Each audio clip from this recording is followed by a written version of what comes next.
Kayıtlı tarih kaleme alınmadan çok uzun zaman önce tanrıça Silvia ve kadim ruhlar Elvia'ya hükmediyordu. Uzun yıllar boyunca Elvia topraklarını barış ve huzur içinde yönettiler. Ardından bir gün yıkım çağıran ışığın tanrısı Godrayet geldi. Büyü kullanımı konusunda yetenekleriyle ünlü insan müritleriyle birlikte Elvia diyarının üzerine yıkım yağdırdı. Silvia, bedenini yakan ışığa karşı yenik düştü ve Kamasilve tohumuna dönüştü. Yanına güneş, ay ve doğa ruhlarını aldı. Merindora ve diş perisinin de bu mahiyette yer aldığı bilinir. Kadim ruhlar fidelerini geride bıraktı ve Silvia'yı takip eden diğer doğa ruhları ile birlikte ayrıldılar. Doğa ruhlarından birisi olan toprak ruhu, savaşta fiziksel üstünlüklerinin avantajını net bir şekilde ortaya koyacak çocuklar doğurabilecek güce sahipti. Elvia diyarını Godrayet ve ordusundan koruma mücadelesine devam etmesi için Silvia tarafından Elvia diyarında kalmakla görevlendirildi. Aradan ne kadar zaman geçtiği bilinmiyor. Efsaneye göre Godrayet tarafından kovulan Silvia, doğa ruhlarından oluşan heyetiyle göklerden Black Desert diyarına indi. İndiği bölge daha sonra Kamasilva olarak adlandırılacaktı. Silvia, ormanın en yüksek noktasında daha sonra Kamasilva olarak adlandırılacak olan Elvia diyarıyla bağlantılı olan kutsal ağacı dikti. Bazı yazıtlara göre o bölgede zaten sıradan bir ağaç vardı ve Silvia'nın dokunuşu ile güçlendirilerek dönüştürüldü. Fakat kabul gören Sav, Silvia'nın zaten bir Kamasilve tohumu olarak Black Desert diyarına indiğiydi. Her halükarda Kamasilve formuna dönüşümü ve Elvia diyarıyla bağlantısı Silvia tarafından gerçekleştirildiği için ağacı Silvia'nın diktiği kabul görür. Silvia'nın beraberinde getirdiği doğa ruhlarından ayın ve güneşin ruhu yeni çocuklar doğurdular. Ağaç önce güneşin enerjisiyle tepkimeye girdi ve Jennel'ları doğurdu. Ardından ayın enerjisi geldi ve Vedir'leri doğurdu. Toprağın enerjisiyle de Elvia diyarındaki bağlantısında Lutrakonları doğurdu. Silvia'nın buyruğu üzerine Jennel ve Vedir, doğumlarına vesile olan enerjilerin türleriyle bağlantılı olarak gece ve gündüz boyunca kutsal ağacı korumakla görevlendirilirken, Lutrakon ise toprağın enerjisi ile kökleri korumakla mükellefti. Fakat kökler sadece kökten ibaret değildi. Aslında kökler farklı bir boyuta, yani Elvia diyarına geçişin kapılarıydı ve Lutrakon, Elvia diyarında daha sonra Aduir olarak adlandırılacak yerdeki bir başka kutsal ağacı koruyan nöbetçiler olarak görevlendirildiler. Özetle onlar kardeşlerinden farklı bir boyuttaydı. Binlerce yıl sonra Elvia'nın Kamasilve ağacı olan ışık ağacı kurudu ve öldü. Bu da Elvia diyarı ve Silvia'nın kaçtığı Black Desert diyarı arasındaki bağı kopardı. Lutrakonlar, tanrıça Silvia'nın yeni bir Kamasilve ağacını filizlendirmek için diyarda bıraktıklarına inandıkları ışık tohumunu aradılar ve yıllar sonra buldular. Yeni ekilen tohumu yıkımın ışığından canları pahasına korudular ve yeni Kamasilve ağacını büyüttüler. Ancak yaprakları siyahtı. Bu yeni Kamasilve ağacının Silvia'nın kaçtığı dünyayla bir bağı yoktu. Diriliş tanrıçası olduğunu iddia eden bir ses, Lutrakonların lideriyle konuştu, onlara sesinin en son duyulduğu zamandan bu yana binlerce yıl geçtiğini söyledi ve onları yeni bir güneş doğurmakla ve bu gerçekleştiğinde adını haykırmakla görevlendirdi. Lutrakonlar kara güneşi yükseltti ve kutsal ağaçtan Tanrı'nın adı ilan edildi. Hadum, Vuhura, Kahelyak, umutsuzluk tanrısı. Hadum, Silvia'nın diyardan kaçtığı yerde yeniden dirildi. Hadum ve Godrayet savaştı ve kara güneş ışık güneşini yuttu. Godrayet hayatta kalmak için kendini bir kara yıldızın içine kapattı ve Silvia'nın izinden giderek diyardan kaçtı. Lutrakonlar Hadum'un aldatmacasının farkına vardı ancak sayısız kişi sesten delirmişti. Hayatta kalanlar eski annelerinin artık ölmüş olan orijinal ışık ağacının kökleri altında toplandı ve son bir savaşa hazırlandılar. En derin kökün altında zayıf bir ışık titriyordu. Bu ağacın hayatta kalan son dalıydı. Lutrakonlar son dalın etrafında Aduir'i inşa etmeye karar verdi ve umutsuzluk tanrısının diğer dünyaya geçmesine izin vermemek amacıyla onu son umutları olarak yetiştirdiler.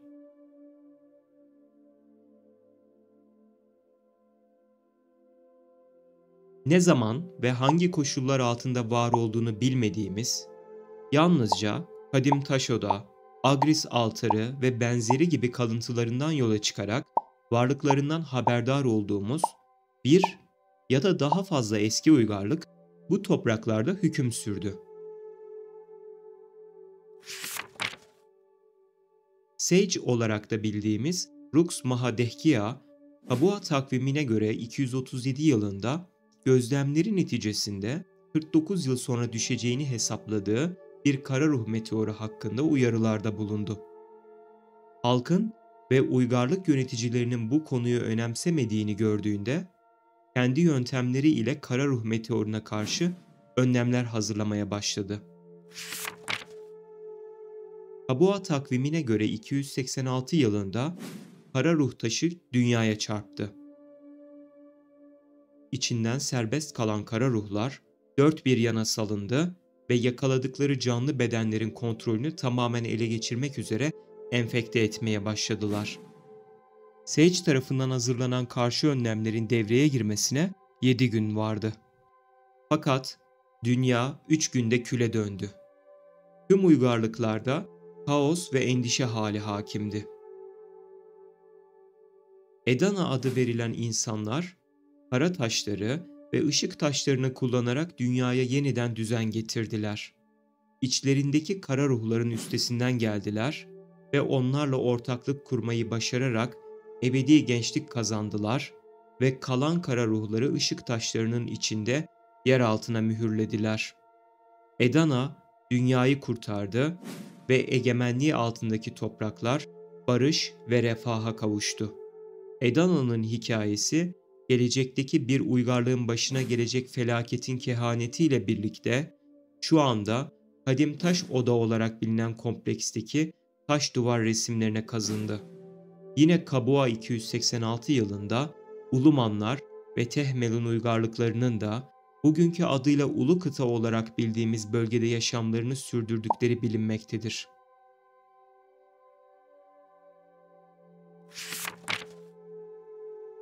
Tabua Krallığından rahipler, kara ruhların öfkesinin gücünü araştırmak amacıyla Tungrat Okulu'nu kurmak için Ulu Kıta'ya gittiler.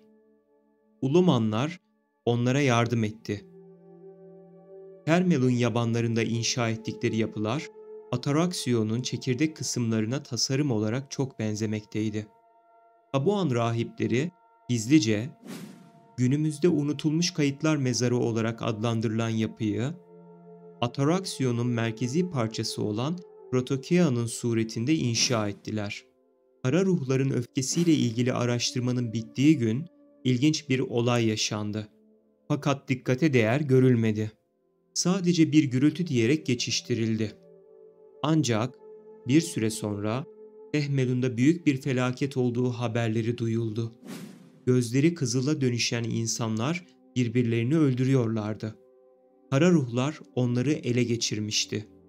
Bunun üzerine rahipler, içinde kara ruhların mühürlü olduğu okulu gömmeye ve bölgeyi terk etmeye karar verdiler. Ulumanlar, buranın koruyucuları olmayı bir görev olarak gördü ve mühürlü kara ruhların asla serbest kalmamasını sağlamak için bu bölgede kalmaya karar verdiler. Bir ormanın derinliklerinde yer alan kadim taş oda, yüzyıllar geçtikten sonra mühürlendi ve hafızalardan silinmeye bırakıldı. Korunması için çevresine ağaç ruhları konuşlandı. Edana uygarlığı yok oldu. En azından Kabua takvimine göre 381 yılından sonra gerçekleştiğini biliyoruz. Elyon takvimine göre 8000 yıl önce Odilita yurdu, karanlığın ülkesi Orzekea ve aydınlığın ülkesi Yolunakea olmak üzere iki bölgeye ayrılmaktaydı. Her ikisi de toprak tanrısı Tunta'ya taptı. Yolunakea'nın Olun halkı, ışık taşlarından sorumlu Tunta'nın bir şövalyesi tarafından yönetilen, golem benzeri varlıklar olan Lekra ırkının yerin altında uyuduğuna inanmaktaydı. Daha sonra dikenli ağaç tanrıçası olarak adlandırılacak olan bir kız, bitap düşmüş ve ölmek üzereyken, yine daha sonra Orzeka olacak olan sisli topraklara geldi ve toprak tanrısı Tunta tarafından karşılandı. Tunta, kızın kurtulması için kendi güçlerini ona bahşetti, ona toprağı koruma görevi verdi ve ardından kendisini Tunkuta topraklarına dönüştürdü. Ülkenin yerlileri kızı ellerine bağlanan dikenlerden kurtardı ve o kız diken ağacından ilahi bir ağaç yarattı. Yerliler ona Kuturan adını verdiler. Orzekia'da bir yönetim kuruldu. Bölge tanrıçaya tapınmaya başladı.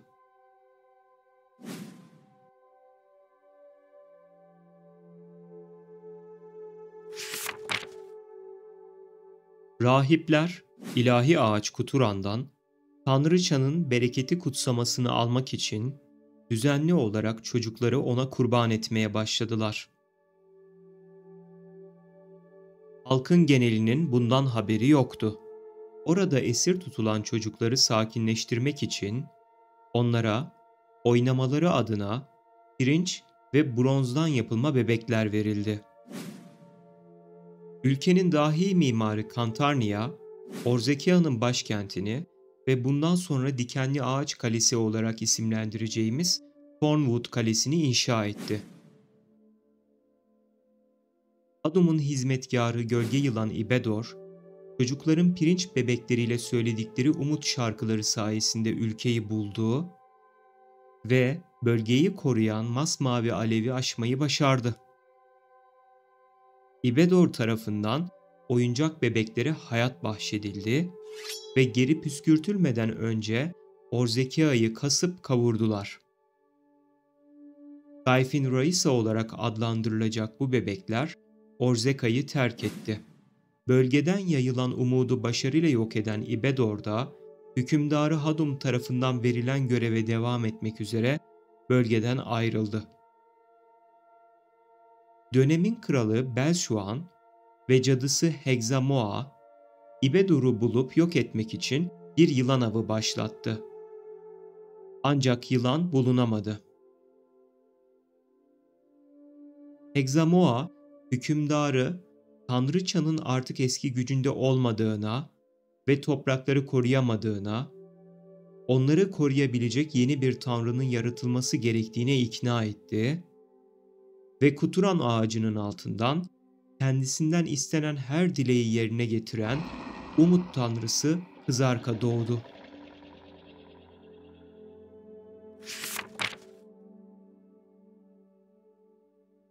Elyon takvimine göre eksi 4000'li yıllarda tüm ejderha türünün baş belası olan kadim ejderha Labreska, Altın Dağ'ın efendisi olarak hüküm sürüyordu.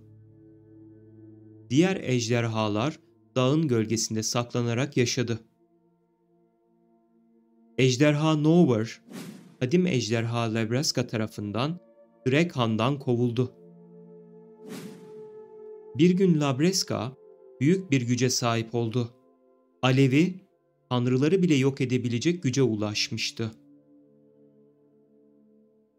Labreska'nın alevinin bu yeni formu Unix adıyla bilindi. Bu derece büyük bir güce sahip olması, tanrıların bir hatası mı yoksa sınavı mıydı, asla öğrenilemedi. Elde ettiği gücün rehavetine kapılan Labreska, tanrıların otoritesine meydan okudu.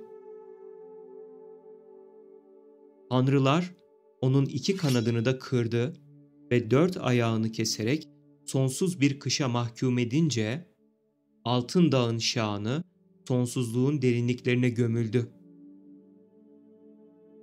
İnsanlar Drekhan bölgesine yerleşmeye başladılar.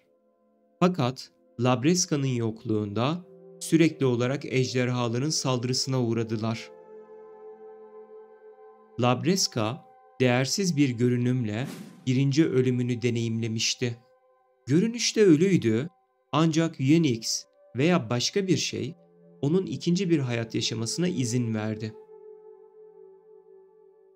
Labreska'nın ilk ölümünden 7 yeni canlı gözlerini dünyaya açtı.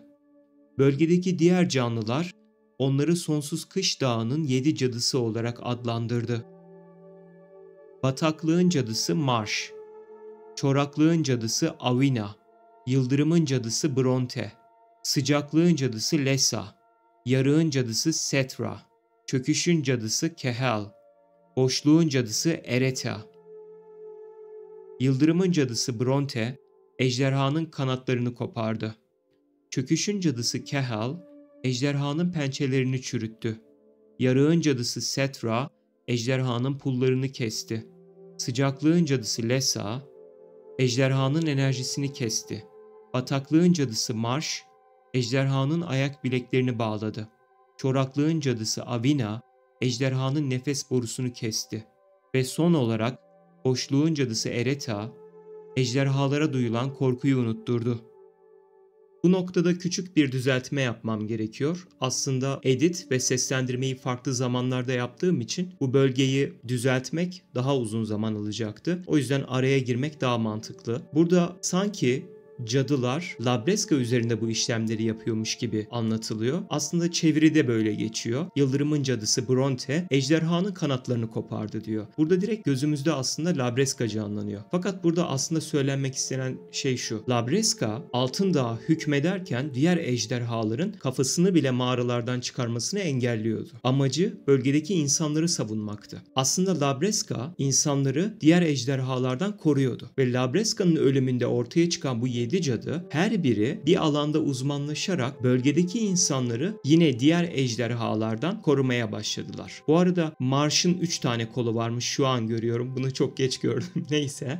Doğal olarak bu cümlede Yıldırımın cadısı ejderhanın kanatlarını kopardı derken aslında Labreska'nın yokluğunda insanlara zulmeden diğer ejderhaların kanatlarını kopardı. Yani Bronte insanlara karşı sorun çıkaran bir ejderha gördüğünde kanatlarını koparıyordu. Kehel pençelerini çürütüyordu. Setra pullarını kesiyordu. Aslında bu 7 cadının her birinin bir uzmanlık alanı vardı ve bunun kaynağı da Labreska'nın canlı olduğu dönemde diğer ejderhaları baskıladığı, Altın Dağ'da hüküm sürdüğü tekniklerinden geliyor. Farklı bir zamanda bu seslendirmeyi yaptığım için ses tonunda biraz değişiklikler olabilir. Şimdi video kaldığı yerden devam edecek.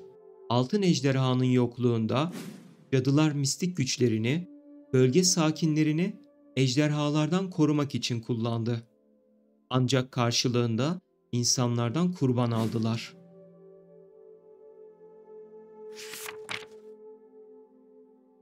Elyon takvimine göre -1714 ile -1724 yılları arasında Orzekea Yolunakea'yı bünyesine kattı.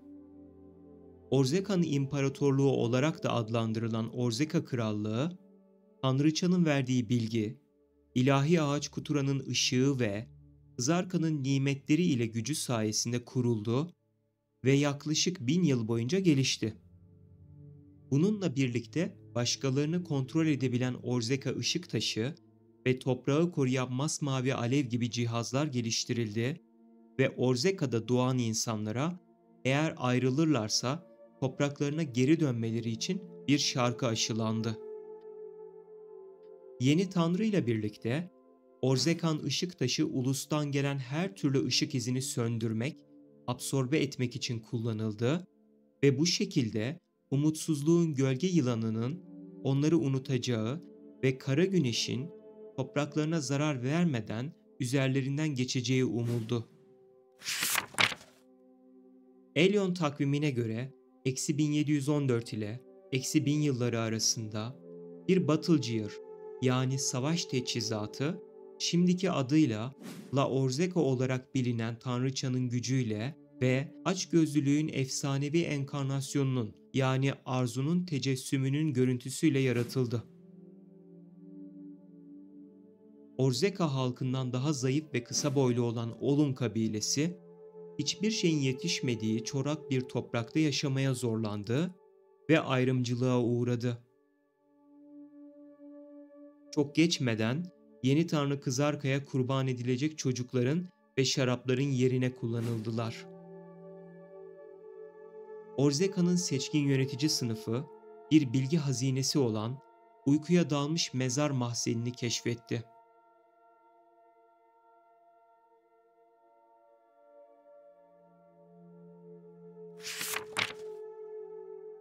Elyon takvimine göre -1000 yılında Sonsuz Kış Dağı'nın 7. cadısı Ereta, bundan sonra orijinal adı olan Silverfront'u kullanacağımız Gümüş Söğüt adında bir insana aşık oldu ve görevini unuttu. Diğer 6 cadı, Silverfront'a bahşedilen bilgeliği ve kutsamayı ondan aldılar ve Ereta'yı Labreska'nın bir dişiyle öldürdüler. Cadının ölümüyle birlikte insanlara ejderha korkusu geri döndü. Çünkü Ereta'nın güçlerinden birisi duygularda boşluk hissi yaratmak, yani unutturmaktı. İnsanlara ejderhalara karşı olan korkularını unutturuyordu.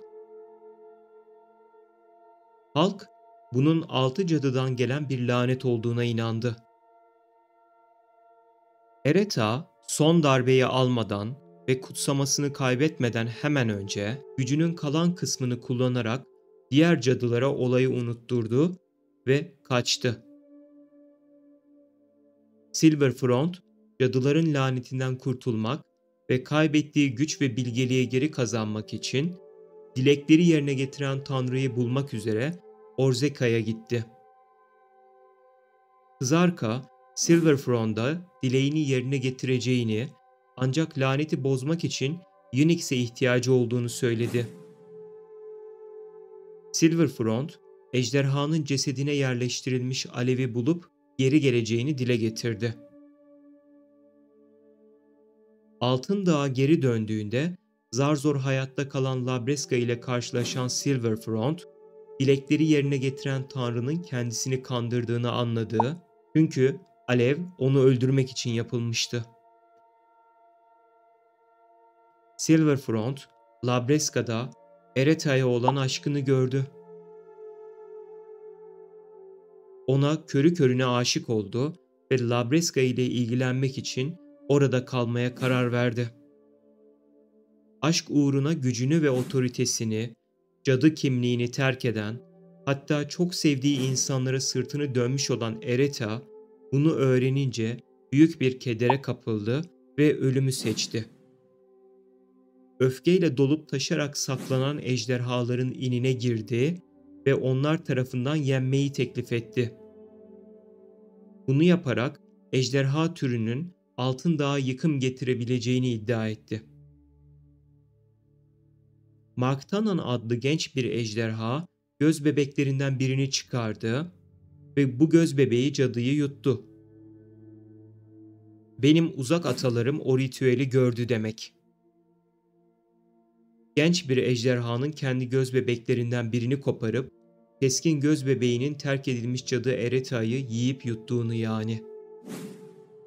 Ve üzerinden zaman geçtiğinde çok özel bir ejderhanın doğduğunu gördüler. Marktana'nın gözbebeği ve Ereta'nın kalbi ile ejderhaların son umudu olan Drakanya doğdu. Bir gün Şafak Şövalyeleri dağa geldi ve Kızarka'yı öldürmek için Ynx'i almayı talep ettiler. Silverfront, onu kandıran Kızarka'dan intikamını almak istiyordu. Ama Ynx, çok sevdiği Labreska'yı hayatta tutan son şeydi. Hem Kızarka'yı öldürmek hem de Ynx'in Labreska'ya geri dönmesini garanti altına almak için Şafak Şövalyelerine eşlik etmeyi kabul etti. Labreska'ya Ynx'i sağ salim bir şekilde kendisine geri ulaştırma sözü verdi. Labreska sözünü tutması ümidiyle onay verdi ve Silverfront Ynx'i aldı. Ynx'in olmadığı dağ daha ölümcül bir kışla kaplandı. Eğer Ynx geri gelmezse bu kış sonsuza kadar devam edecekti.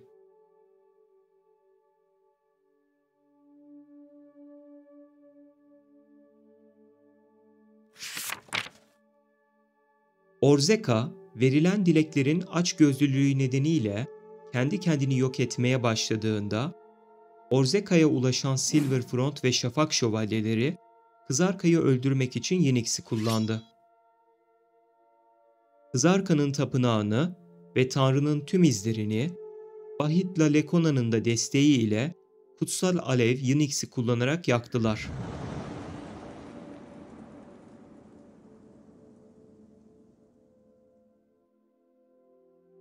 Ardından Şafak Şövalyeleri ile birlikte alevi Labreska'ya geri götürmek üzere yola çıktılar. Ancak onların bölgeden ayrılmasından kısa bir süre sonra Zarka'nın yozlaşmanın efendisi olarak yeniden doğduğu söylendi.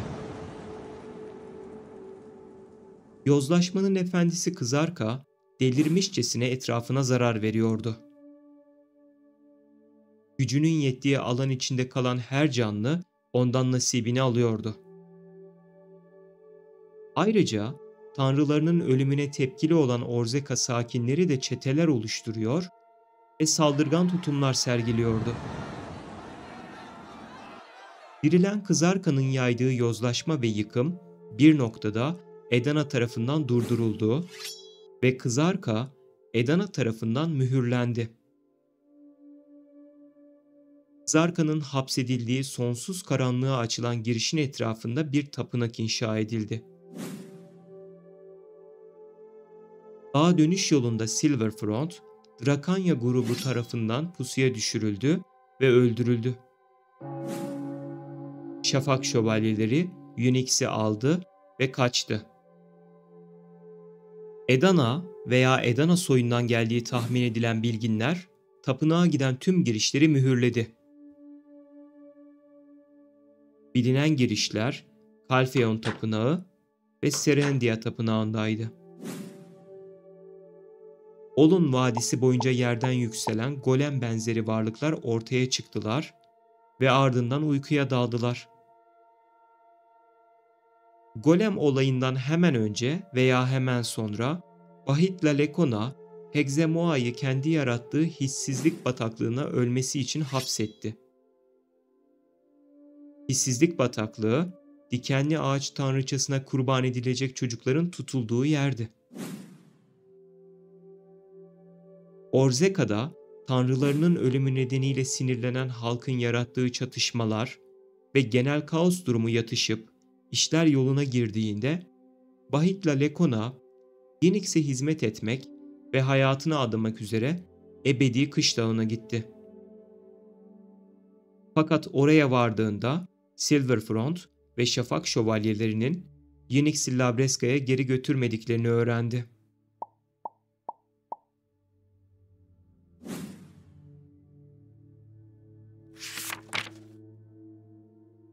Gayfin Raisa ordusu Kamasilva'ya geldi ve diş perileriyle bir saldırmazlık paktı yaptı. Anlaşmanın bir parçası olarak Gayfin Raisa'ların tüm anıları silindi. Bu, Gayfin Raisalar'ın kendi isteğiydi. İrade Kulesi olayının -700 ile -1000 yılları arasında yaşandığı tahmin ediliyor. Ayrıca eski, kadim uygarlıklar da bu yıllarda yok oldu. Bu iki olayın bağlantılı olup olmadığı net değil. Fakat aynı dönemde gerçekleştiklerine eminiz. -714 yılında başrahibe Ekidna, Orzeka'nın fetihlerini genişletmek ve Kızarka'yı öldüğü yerde yeniden canlandırmak için kutsal ağaç Kutura'nın gücünü de kullanarak sayısız kimya çalışması ve ritüel denemesi yaptı. Çalışmaları sonucunda yapay bir insan olan Homunculus yarattı. Orzeka, o dönem son kralı Aksiyan tarafından yönetilmekteydi. Kuturan ağacının dikenleriyle donatılmış bu homunculusların savaşlarından akan kanla sulanan toprakta Kızarka çağırma ayini başarılı oldu. Fakat işler Ekidna'nın planladığı gibi gitmedi. Kızarka, dilekleri yerine getiren tanrı olarak mühürlenmemişti. O, Yinix'in aleviyle yakıldıktan sonra yozlaşmanın efendisi olarak mühürlenmişti ve yeniden çağrıldığında kudurmuşçasına etrafına zarar veriyordu.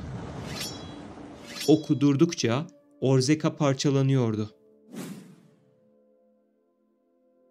Yozlaşma Orzeka'nın her yerine yayıldı ve Tunkuta ormanı hariç tüm toprakları çoraklaştırdı. Orzeka yok oldu.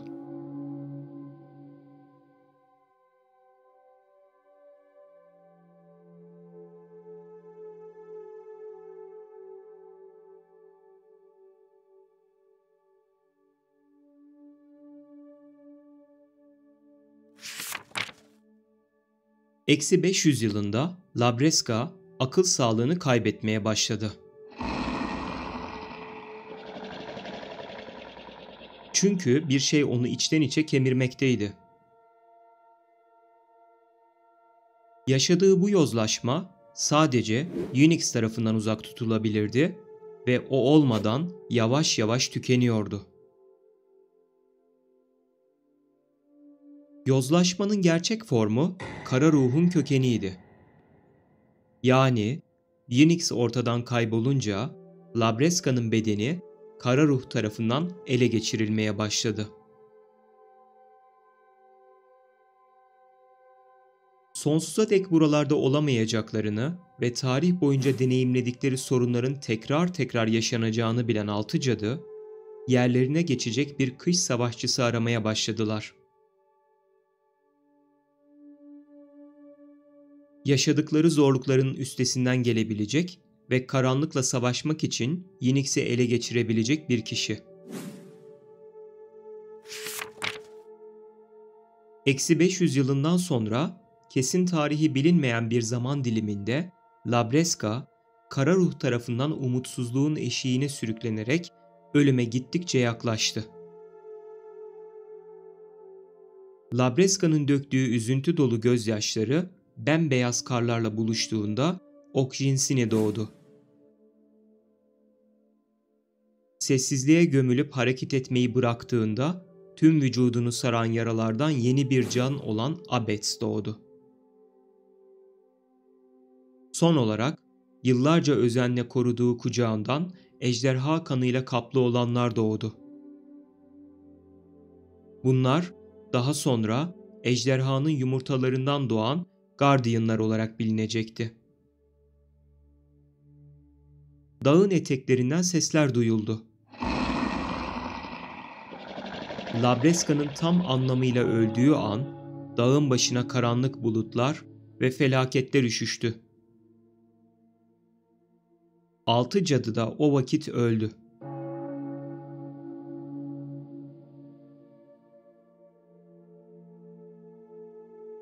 Cadılardan arta kalan özü içine çeken canlılar mutasyona uğrayarak saldırganlaşmaya başladı, köy yıkıma uğradı.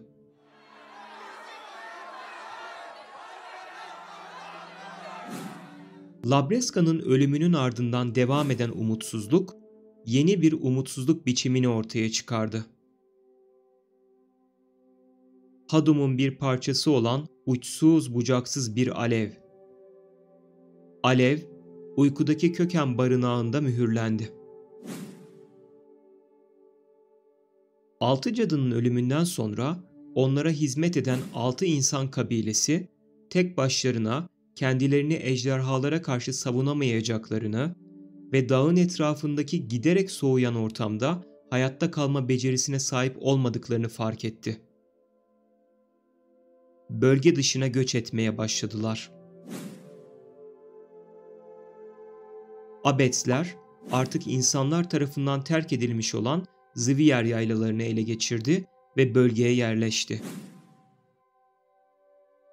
İlk Şahin Abets olan Nol, insan kabilelerinden birinin yaşadığı bataklığı ele geçirdi. Zamanın bir noktasında Leopar ve Şahin Abetsler yaylalardan ayrıldı ve Ebedi Kış Dağı'nın diğer tarafına geçtiler. Tilki ve Geyik Abetsler batı tarafında kaldı.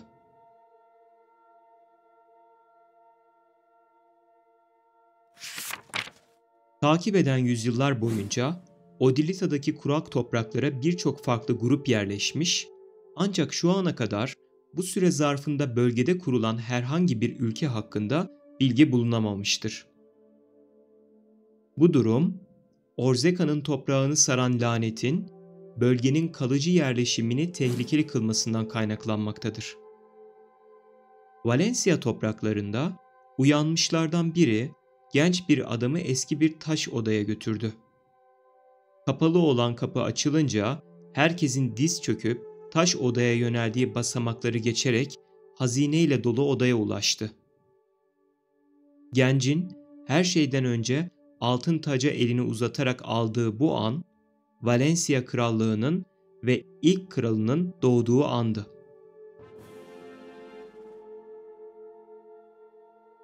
Farklı modern krallıkların ve diğer uygarlıkların yükselişi gerçekleşti.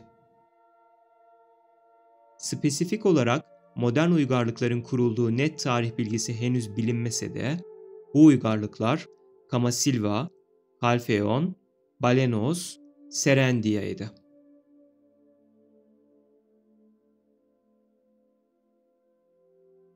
Medya ise bünyesindeki kabilelerin birbirine üstünlük kurma çabası gösterdiği ve hakimiyetlerini rakipleri üzerinde kabul ettirmeye çalıştıkları bir ülke olarak kaldı.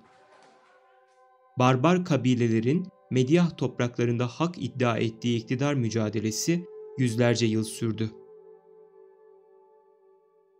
Orzeka yıkımından kurtulan Belmorn, kuzeye göç ederek Hegze krallığını kurdu.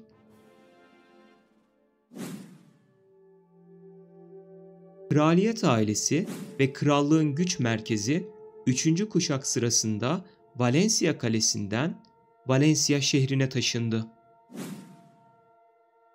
Eksi 300 Elyon'dan daha eski bir zaman diliminde Mediah'ta barbar bir savaş şefi tüm Mediah'a hükmediyordu. Mediah topraklarını yönettiği bu kaotik sistemin başkenti ise bugünkü ismiyle Anıt Mezar'dı.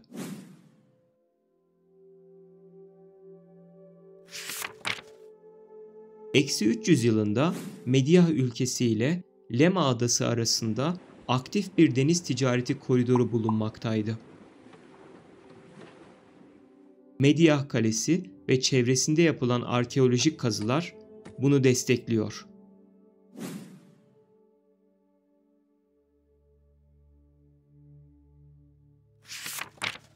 Kron Krallığı kuruldu.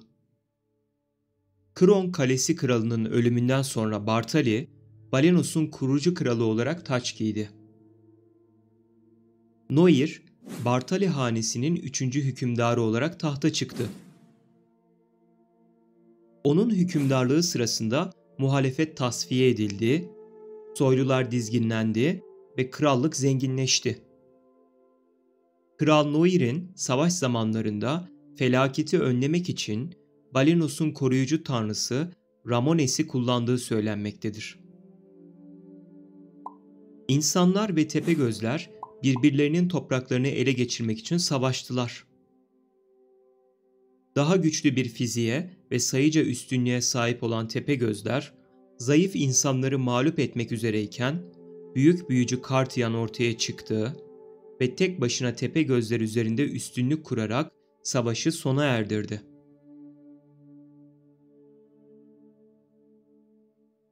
Çatışmadan sonra büyücüler çeşitli gruplara ayrıldı ve bazıları cadı tapınağında kalmayı tercih etti. Kartiyan'ın grubu ise Medya'ya taşınmak üzere yola çıktı.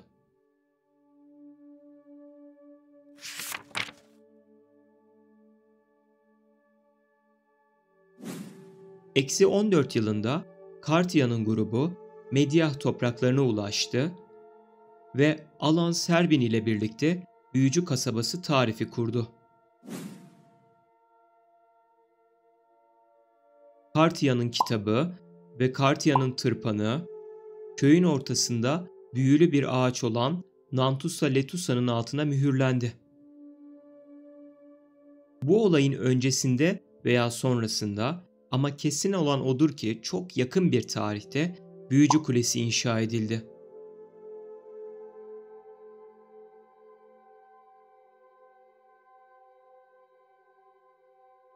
Bu bölüme başlamadan önce küçük bir not ile araya girmem gerekiyor.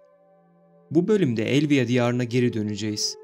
Neden Elvia diyarına geri dönüyoruz? Çünkü Elyon takvimine göre eksi 14 ile 130 yılları arasındaki 144 yıllık zaman dilimi içerisinde meydana gelen olaylar ile tarihler çok net değil. Kapras'ın Black Desert diyarındaki kayıtlı ilk tarihi olayı 130 yılında başlıyor. Ve 130 yılından önce Elvia diyarında Kapras'ın başından geçenleri tam da bu aşamada anlatmamız gerekiyor.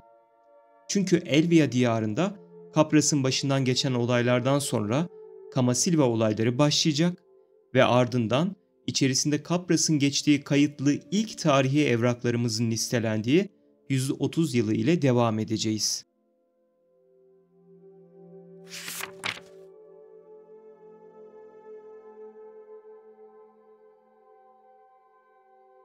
Kapras, Lutrakonların son şehir kalesi olan Aduir'de doğdu. Yeryüzünün gözcüleri, yani Lutrakonlar, Hadom'un saldırılarına karşı kendilerini zar zor savunmakta, her gün onlarcası, hatta yüzlercesi ölmekteydi. Kapras, Aduir'den gizlice kaçtı. İnsan kılığına girdi ve halkını kurtarmanın ve korumanın bir yolunu bulmak için bir yolculuğa çıktı. Kılık değiştirmiş Lutrakon, eski bir tanrı olan Godrayet'in büyük izlerini buldu. Ele geçirilmesi zor kayıtlar sayesinde kadim büyü ve simya üzerine gizlice araştırma yapan bir grup büyü kullanıcısı olan Deneve ile tanıştı. Onlara katıldı. Onlar sayesinde unutulmuş Godrayet'in kudretli gücünü öğrendi ve üzerinde çalıştı. Kısa süre sonra Lutrakon büyüsüyle mümkün kıldığı özgün araştırmaları sayesinde gruptaki en kudretli büyü kullanıcılarından biri olarak tanındı.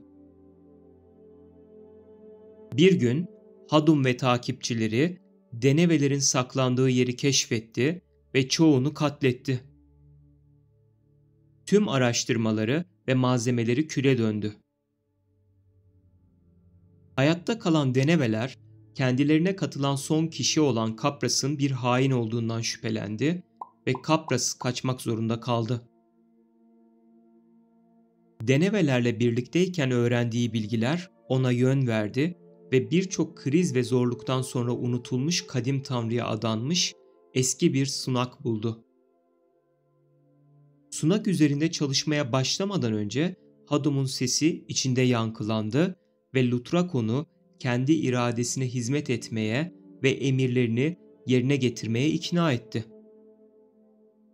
Elfe, ayın güneşi örttüğü ve tüm ışığın kaybolduğu gün elini Kamasilve ağacının üzerine koymasını söyledi. Bu zaman diliminde bir noktada, yani Aduir dışındaki macerasından önce veya sonra fakat net olmayan bir tarihte Kapras, Lutrakonların lideri oldu. Aduir'e döndüklerinde kader gününde Kapras elini Kamasilve ağacına koydu ve Elvia'dan kayboldu.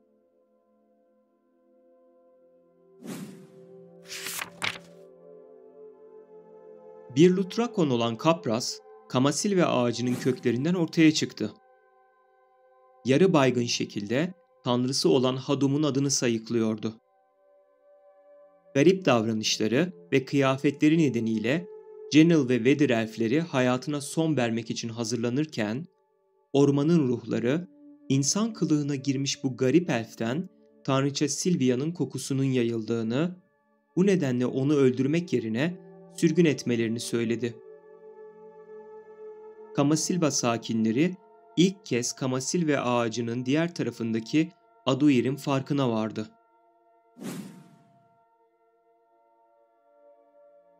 Sürgüne gönderilen Kapras, Valencia'ya ulaştı ve kısa sürede ünlü biri olarak tanınmaya başladı.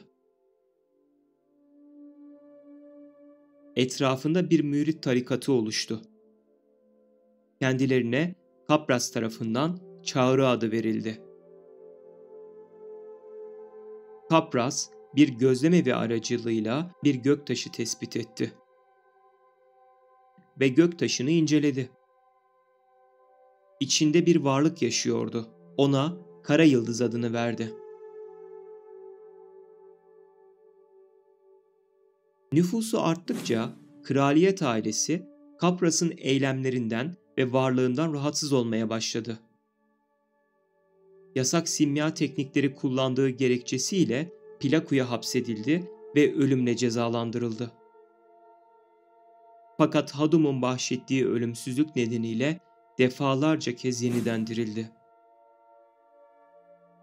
Çağrılar Kapras'ı Plaku'dan kurtardı ve onu batıdaki gizli bir mabede götürerek burada karanlıklar tanrısı Hadum'u çağırmak için bir ayin sunağı hazırladılar. Sunağı tamamlamadan önce Valencia'nın öncü birlikleri onları buldu ve Kapras batıya, krallığın sınırlarının ötesine kaçtı.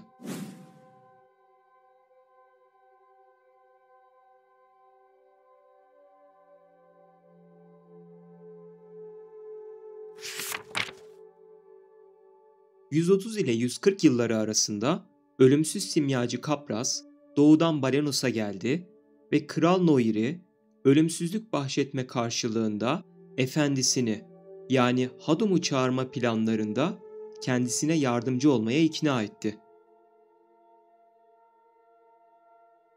Kron saray muhafızlarının birinci kaptanı Weili Antonio Croxus, ölümsüzlüğü elde etmek için kendi ailesinin de dahil olduğu masum hayatları feda etme planından dolayı kralı uyardı.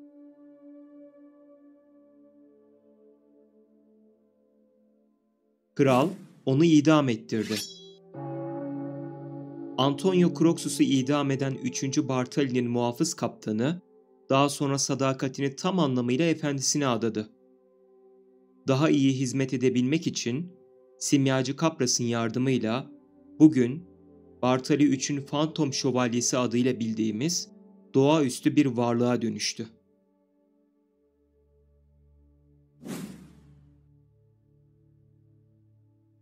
Giat Regulish adında bir asker, batıdaki impleri ortadan kaldırmak için neredeyse imkansız bir göreve gönderildi ve başarılı oldu. Ancak kral Giat'ı bu başarısından dolayı ödüllendirmedi ve bunun yerine onu haksız yere vatana ihanetle suçladı.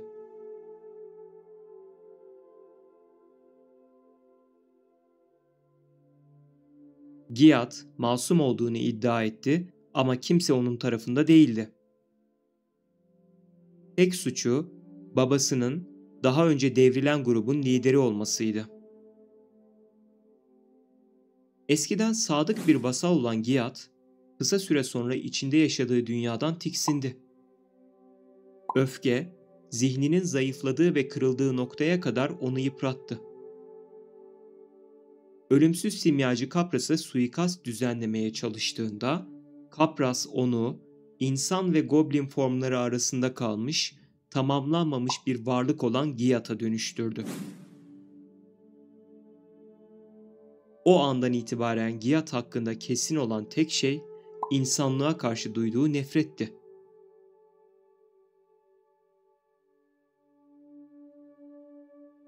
Kapraz, Kron Kalesi'nde Kara Güneş ayinini başlatarak karanlıklar tanrısı Hadum'u dünyaya çağırmaya çalıştı. Ayin esnasında Hadum'un fısıltısı duyuldu. Kral, vahşet dolu bu karanlık sesten irkildi ve ayini yapmaktan vazgeçerek durdurulmasını emretti. Ritüeli durdurmak için bir asker tarafından fırlatılan mızrak, kara ayin küresine değdiği an bir patlama meydana geldi. Patlama oldukça şiddetliydi ve Kron Kalesi'ni yok ederek Kral Noir dahil bölgedeki herkesi öldürdü. Kapraz tabii ki hayatta kaldı, sürünerek ayini tamamlamaya devam etmek için küreye yaklaşmaya çalıştı. Çevre karakollardan veya devriye ekiplerden olduğu tahmin edilen bir grup asker hızlıca patlamanın olduğu bölgeye intikal etmişti. Ayine devam etmek isteyen Kapras'ı durdurmak için bir asker mızrağını fırlattı. Mızrak Kapras'ın sırtına saplandı. Kapras denize düştü. Kron Krallığı da yok oldu.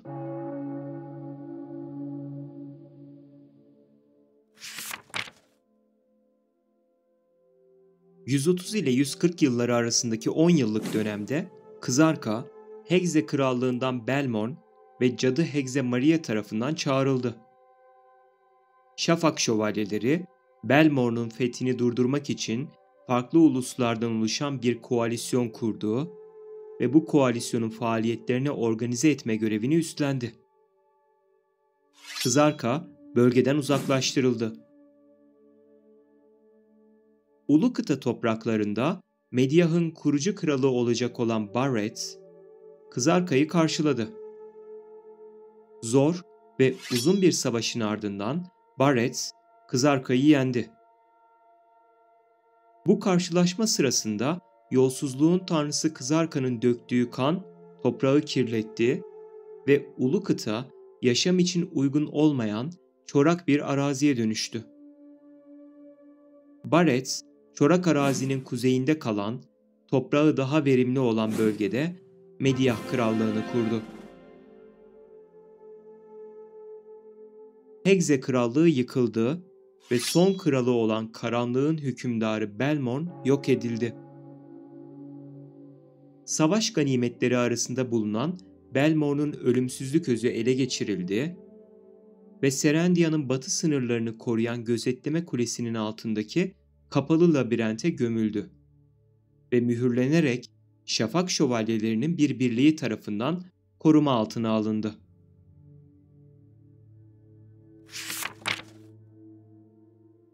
Belmorn'u alt eden, Kızarka'yı uzaklaştıran, diyarın birçok farklı noktasında karakollara, ordulara sahip olan ve Hegze Krallığı'nın sonunu getirmeyi başaran Şafak Şövalyeleri, Batı krallıklarını tedirgin etmeye başladı.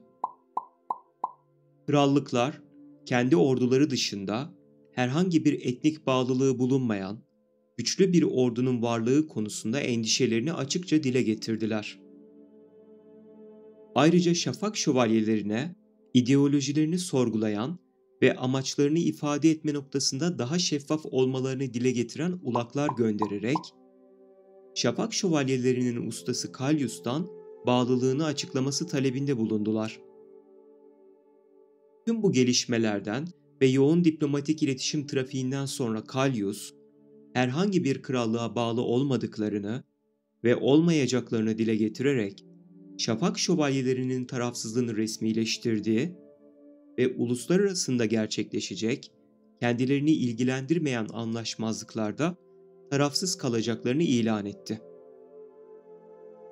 Şafak Şövalyeleri, Kadim Kabua'nın torunları olan Medyah Krallığı'nın her bir kraliyet varisine, ulu kıta topraklarında krallık sınavına girebilmeleri için çöle dağılmış kadim yazıtları bulmalarında eşlik etmek üzere bir anlaşma yaptı. Kalfeon toprakları üzerinde konuşlanan ve Kalfeon ordusuna ait olmayan orduların karakolları için gerçekleştirilen rutin kontroller sırasında Şafak şövalyelerinin karargahında bazı belgeler bulundu. Belgelerde Şafak şövalyelerinin Kalfeon'u ele geçirme planları bulunuyordu.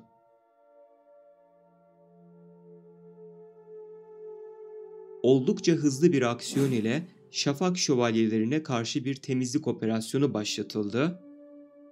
Sorunu çözmek için bölgeye gelen Şafak şövalyelerinin ustası Kalyus, Kalfeon topraklarında suikaste uğradı. Bu, Şafak şövalyelerinin tabutuna çakılan son çivi oldu. Şövalyelerin bir kısmı tutuklandı, bir kısmı öldürüldü, bazıları ise güneye ve doğuya kaçarak izini kaybettirdi.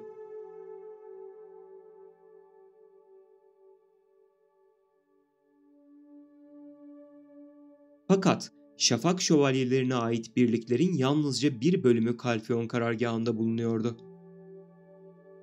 Diğer ülke topraklarındaki birlikler haberi aldığında Kalyus'tan boşalan iktidarı ele geçirmek için hareketlendiler. Bir süre sonra özellikle Kalfeon toprakları ve çevresinde faaliyet gösteren bazı şövalyeler Elyon dinine geçiş yaptılar ve Umudun Kardeşliği adında bir grup kurarak Elyon Kilisesi'nde güçlü bir ekip olmayı başardılar. Küçük bir azınlık dünyaya sırt dönüp gerçek kadim bilgiyi bularak onu koruyan gizli muhafızlar oldular ve sessizlik içinde faaliyetlerini yapmaya başladılar. Medyah Krallığı ile yapılan ve Kadim Kabua'nın torunları olan her bir kraliyet varisine krallık sınavına girebilmeleri için çöle dağılmış kadim yazıtları bulmalarında eşlik etme görevini de bu gizli muhafızlar üstlendi. Belmor'un mührünü koruyan şövalye üyeleri kendilerini gölge şövalyeleri olarak adlandırdı ve bağımsız olarak hareket etmeye başladılar. Mühürden çıkan fısıltılardan korunmak için karanlık güçleri inceleyen bu kişiler, bazı Vedir elfleriyle olan görüşmeleri sonucunda karanlık gücün kökeni hakkında bilgi edindiler. Bunun sonucunda kendilerini karanlığa dönüştürerek ebedi yaşamı elde ettiler. Gölge şövalyeleri sonunda Belmor'un sonsuz fısıltılarına yenik düşerek Belmorn ve Kızarkaya tapar hale geldiler. Işık Kardeşliği adıyla da bilinen Umudun Kardeşliği ile çalışmaya devam ettiler. Çünkü mottoları şuydu: Işık ve karanlık daha önce birdi ve tekrar bir olmalıydı. Dolayısıyla gölge şövalyeleri de ışık tanrısı Elyon'a taptılar.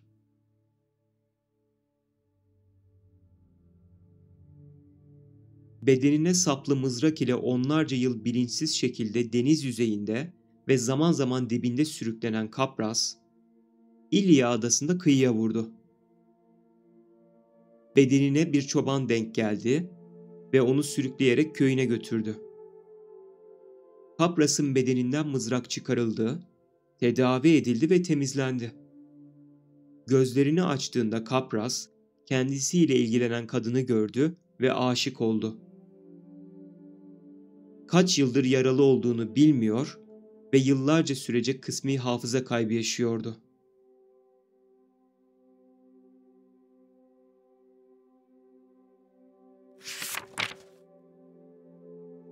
...180 yılında Büyük Önce adlı bir kişi Altı Cadı kabilelerine çağrıda bulundu ve hepsini yasaklanmış Karadağ'a davet etti. Yeşim Yıldız Işığı Ormanı'nda Kehanet Yolu mağarasında yaşayan insanlar orayı terk ettiler. Ancak bunu yapmadan önce bölgenin kontrolünü Okshinsini'ye verdiler. İlk abbet olan Eil, Giden insanlar tarafından daha sonra kendi adıyla anılacak olan köyün kontrolünü üstlendi. O gün aynı zamanda Eyel'in Zivier tepelerinden ayrıldığı ilk gündü. 6. Cadı Kehal'den Kraliçe Mercedes ve asker Murasakalardan oluşan Morovak ordusunu yönetme bilgeliğini alan büyük öncü çok hırslıydı. Ancak beklenilenin aksine 6 cadının bilgeliğini tek bir yerde toplamak bile ejderha ile başa çıkmak için yeterli değildi. Topraklarından ayrılan 5 kabile öfkelendi ve büyük öncü 5 kabile tarafından taşlanarak öldürüldü. Karagöl kabilesi reisinin oğlu Akum, Magdana'nın kızları olan Drakanyaların kanını kendi üzerlerine dökmenin vücutlarını değiştirdiğini ve onları daha güçlü kıldığını bir tesadüf sonucunda keşfetti. Derileri ejderha derisi gibi sertleşip bedenleri büyüyordu. Çevresindekilere bu konuda yalan söyledi ve bu şekilde güçlenmek için ejderha kanıyla yıkandıklarını belirtti. Bir zamanlar babasının yaptığı gibi 6 kabileyi yeniden bir araya getirdi ve hem ejderha kanının kutsaması hem de 6 cadının bilgisiyle ejderhalara hükmedecek olan Şerekan kabilesi olduklarını ilan etti. Şerekan kabilesi, Drekan'da yaşayan ejderhaları ele geçirmek için batıya doğru ilerledi ve Murovaklar üzerindeki kontrolleri sayesinde Karadağ'ın altında bir maden kurdular.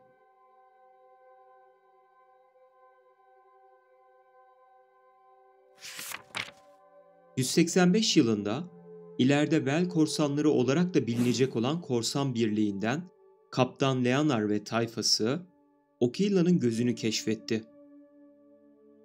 Araştırmaları esnasında Okilla'nın gözünde 2 yaratıkla karşılaştılar. Durgun girdabı miskince dolaşmakta olan bu 2 deniz canlısı yerliler tarafından tanrı olarak kabul ediliyorlardı. Vel korsanları içinse onlar denizin hazineleriydi. Efsanedeki tanrıça bu 2 canavara isim bile vermemişti ama yerliler bunları güneşin gözü ile ayın gözü olarak isimlendirmişti. Vel korsanları ise bu 2 deniz canlısına Vel ve Kan isimlerini taktılar. Kükreyen bir tayfunun içindeki sessiz ve sükunet dolu bu ada, sanki dünyadan soyutlanmış bir düşler ülkesi gibiydi. Dış dünya tarafından asla bilinmemeliydi. Fakat yola çıktıklarında Vel korsanlarını gizlice takip eden rakip korsan birlikleri de kısa süre sonra Okilla'nın gözüne ulaştılar. Sayıları çok fazla olduğundan Vel korsanlarının bu savaşı kazanması mümkün değildi. Rakip korsan birliği adaya ayak bastığında kara kaplumbağa yerlileri olarak bilinen Okilla'nın gözü sakinlerini katlettiler. Kara kaplumbağa yerlilerinin tamamı öldü ve rakip korsan birliği canavarları da öldürmek için Vel korsanları ile anlaşma yapmak istedi. Ama Kaptan Leonar, okyanusun kalbi mahlası verdiği Vel'i korumaya yemin ettiği için kılıcını çekmedi. Leonar, bu korsan birliği ile anlaşmazlık yaşadı ve saldırıya uğrayacağını anladığında Vel'i de yanına alarak kaçtı. Ancak çok geçmeden rakip korsanlar Leonar'ın gemisini Okilla'nın kuzeybatısında sıkıştırdı. Vel korsanları bir süre direndiler fakat sayıları yeterli değildi ve Leonar rakip korsan birliği tarafından bıçaklanarak yere yığıldı. Gözlerini hayata yummadan önce okyanusta saldırıdan kurtulan ve can havli ile bölgeden uzaklaşan Vel'i gördü. Son nefesini Vel için harcadı. Velalops, çok uzaklara gidip bir daha insanların yoluna çıkmayasın.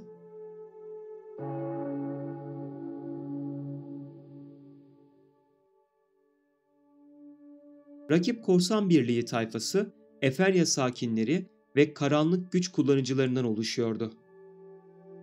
Bölgede yaşanan vahşetin izlerini gizlemek için tüm ölü bedenlerden kurtuldular. Fakat saldırılarından kurtulan Canilla Delcas'ın gördüğü vahşeti günlüğüne işlemek ve bu ayıbı gelecek nesillere taşımak için yeterli zamanı ve mürekkebi vardı. Vel korsanları, Vel ve kanın bulunduğu bölgede batık bir antik şehir keşfetmişti. Ve kendi aralarında araştırma yapıp durumu tartışmaya başlamışlardı.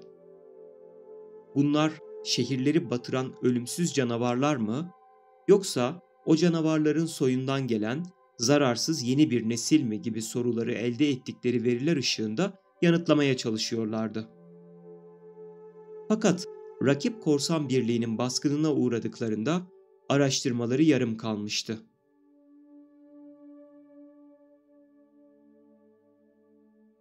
Daha güneye gittiğimizde 185 yılında Şerekan kabilesi doğudan gelerek Drekan kabilelerini tek çatı altında birleştirmeyi başardı. Eski Drekan kuruldu. Fakat beraberinde Drekan'da doğal olmayan bir kuraklık baş gösterdi.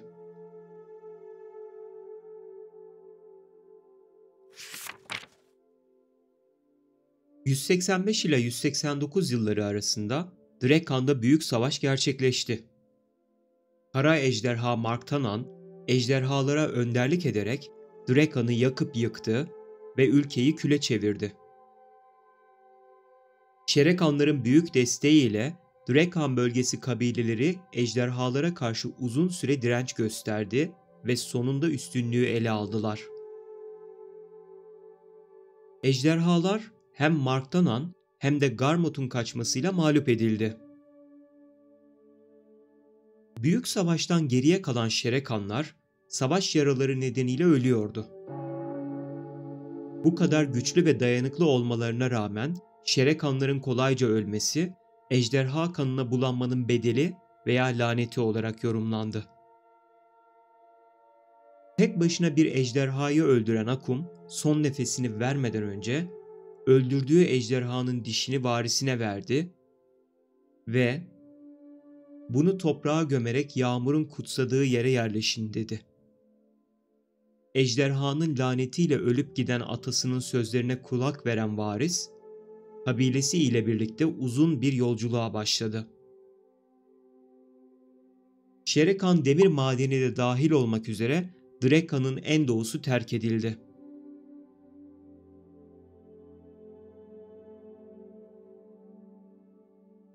Bir grup Sezek, şefleri Valorito tarafından Karadağ'ın altındaki artık terk edilmiş olan Şerekan demir madenine götürüldü. Orada ejderha Marktanan'ı buldular. Ejderha, eğer ona hizmet ederlerse, intikamını aldıktan sonra Drekan'ın kontrolünü onlara vereceğini vaat etti.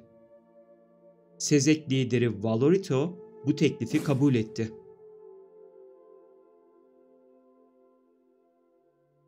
Sezekler, ejderhayı iyileştirmek için yüksek saflıkta kara taşlardan bir kule inşa etmeye başladılar.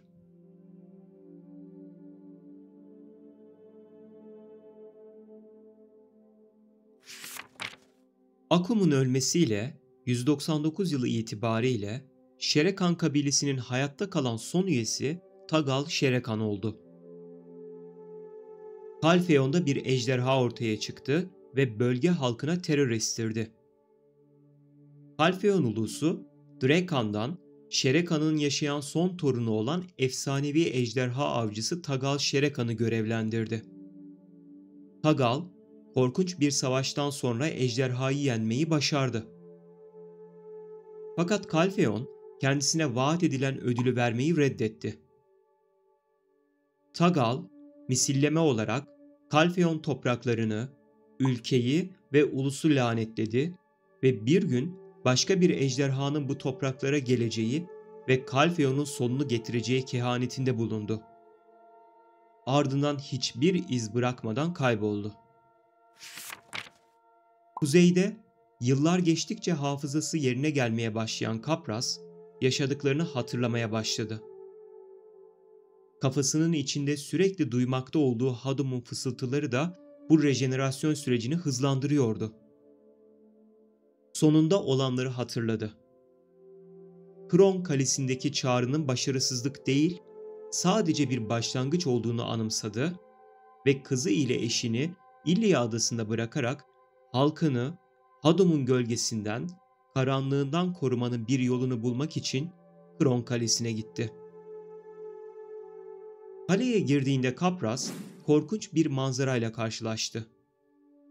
Kara ilahi ağacın, Elvia'nın Kamasilve ağacının bir fidanı kök salmıştı. Bu, Hadum'un dünyaya geçebildiği anlamına geliyordu.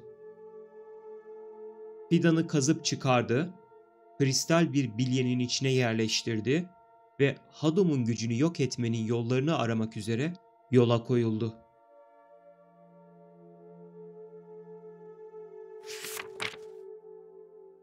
...226 yılında Ejderhalar Diyarı'nda uzun süren kuraklık sona erdi.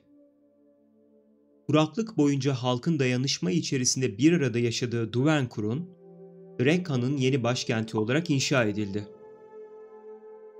40 yıl sonra yağan yağmur, kuruyup kalan Drekan kanyonlarında bitmek bilmeyen seller ve göller oluşturarak, ejderhanın dişinin uykuya daldığı toprak olan Duvenkur'un doğuşunu müjdeliyordu. Uzun süren gezgin hayatından yorgun düşen Şereka'nın mirasçıları, rahata kavuşacakları toprakları bulmuşlardı ama bedenleri eskisine göre küçük ve zayıftı. Onların üzerine çöken felaket sadece kıtlık değildi. Devlerden de büyük bedene sahip Şerekanlar iken, sonraki nesilleri giderek küçüldü ve güçlerini kaybettiler. Fakat buna rağmen yerleşebilecekleri toprakları bulmanın verdiği mutluluğa kıyasla vücutlarının küçüklüğü onlar için sorun bile sayılmazdı.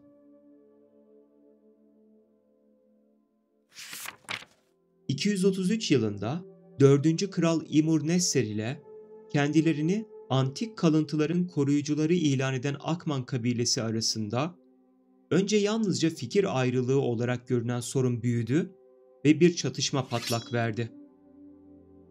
Akmanlar ile Nesser kraliyet ailesi arasındaki çatışma beklenen olaylardan biriydi.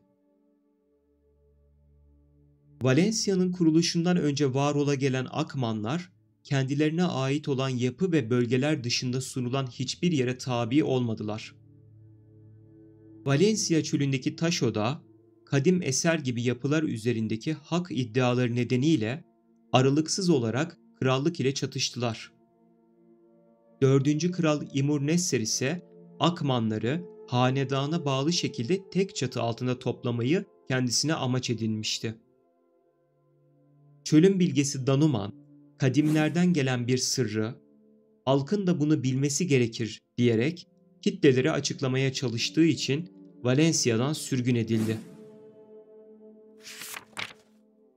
234 yılında Gölge Şövalyeleri ve Işık Kardeşliği, Kızarka'yı Kalfeon'daki hapishanesinin mühürlü girişinden çağırmaya çalıştı. Yeni kurulan Volkayri filosunun lideri Enslar, ekibiyle birlikte ayini durdurmak için kendini feda edince bu girişim engellendi. Göreve katılmadığı için Volkayri filosundan hayatta kalan tek kişi Vella oldu. Vella aynı zamanda Volkayri filosunun en genç üyesiydi. Hayatta kalan gölge şövalyeler, Kalfeon'un kuzeybatısındaki dağların tepesinde bulunan gözlerden uzak eski bir tapınağa çekildi. Bu sırada Valencia'da sabri ile ünlü olmayan Kral İmur için bardaktan son damla da taşmıştı. Akmanlara birkaç kez gönderilen barış teklifi geri çevrilince kral öfkesine yenik düştü. Kralın ordusu Akman bölgesine gönderildiğinde sonuçları tek taraflı katliamdan farksızdı. Etrafa saçılan cesetlere ve günlerce süren katliama rağmen Akmanlar teslim olmadı.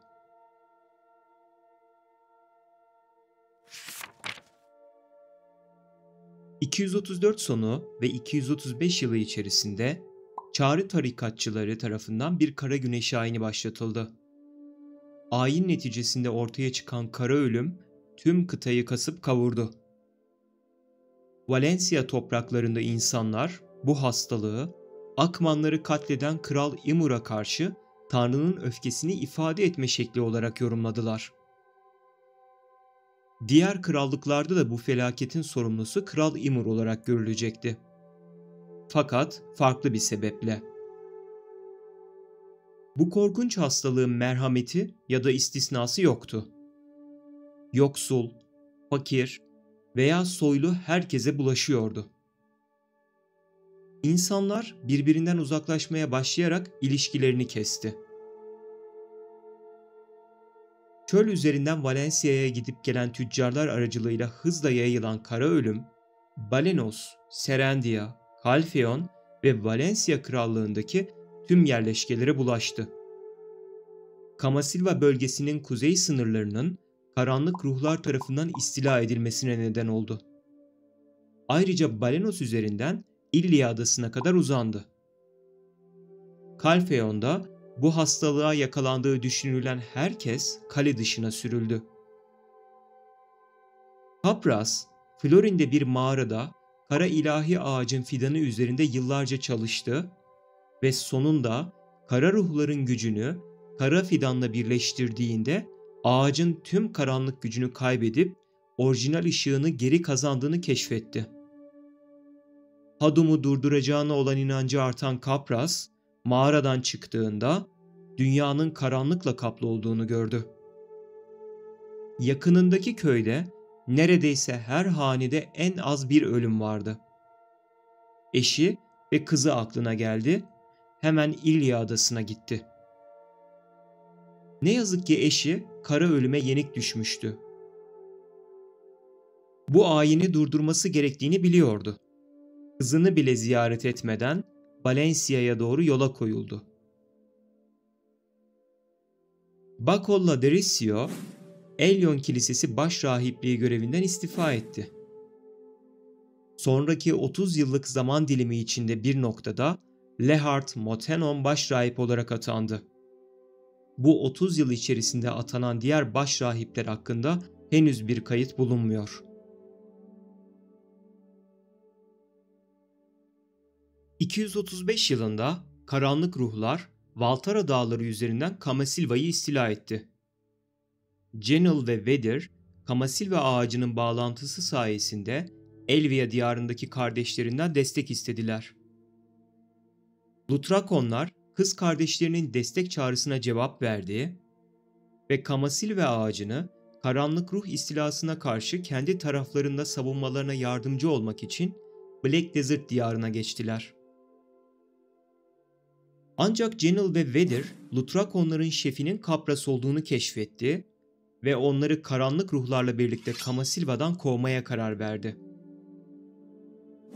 Vedir şefi Josio Odere, karanlık ruhların Camasilva ağacının peşinde olduğunu ve ağacın bağlandığı dünyanın karanlıklar tanrısı tarafından kontrol edildiğini keşfetti.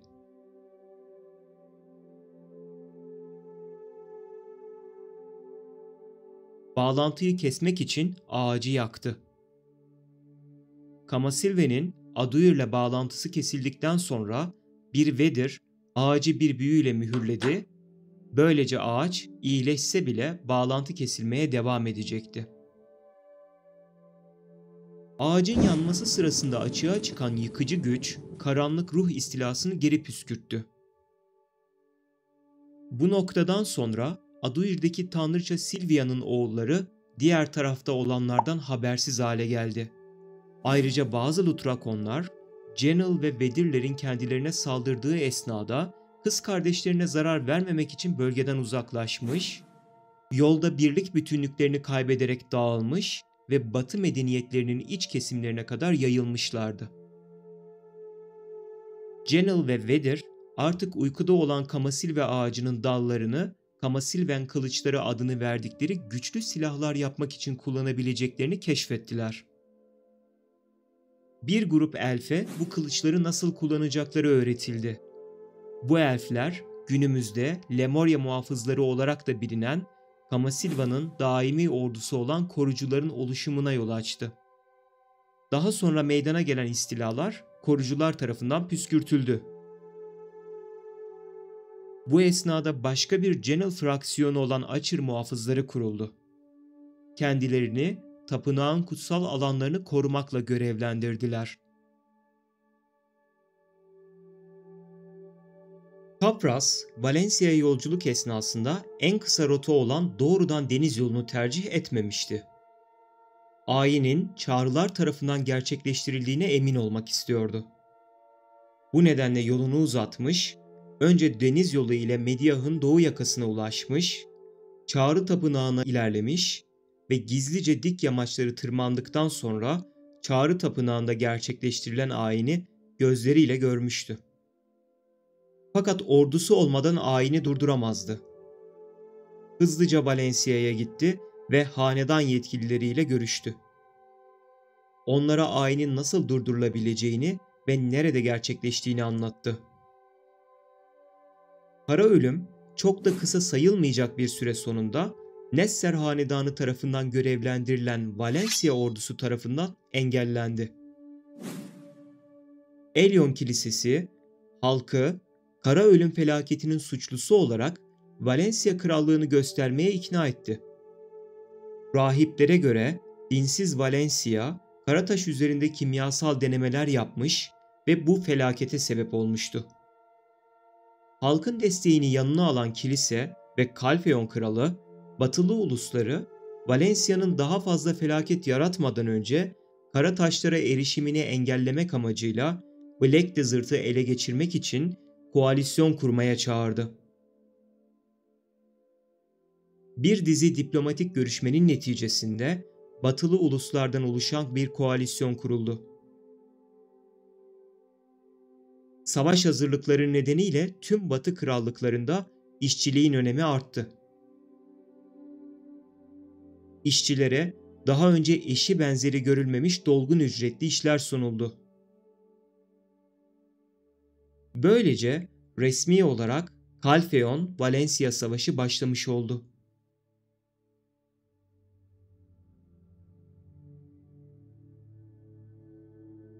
Hem Kalfeon hem de Valencia, jeopolitik konumu nedeniyle savaşta önemli bir pozisyonda olan Mediah Krallığını kendi saflarına çekmek istiyorlardı.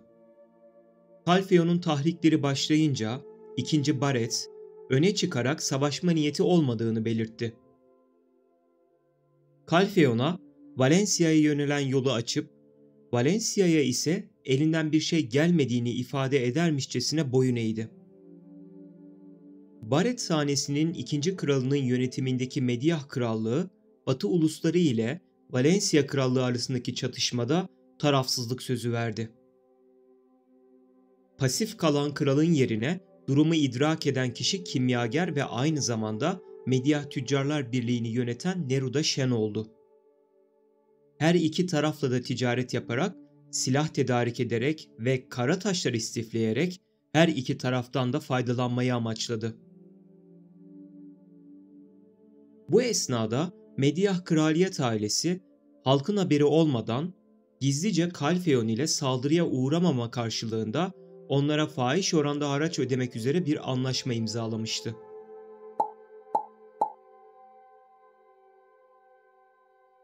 Neruda Shen, becerikli demircileri toplayarak Kalfeon ile alışverişe başladı.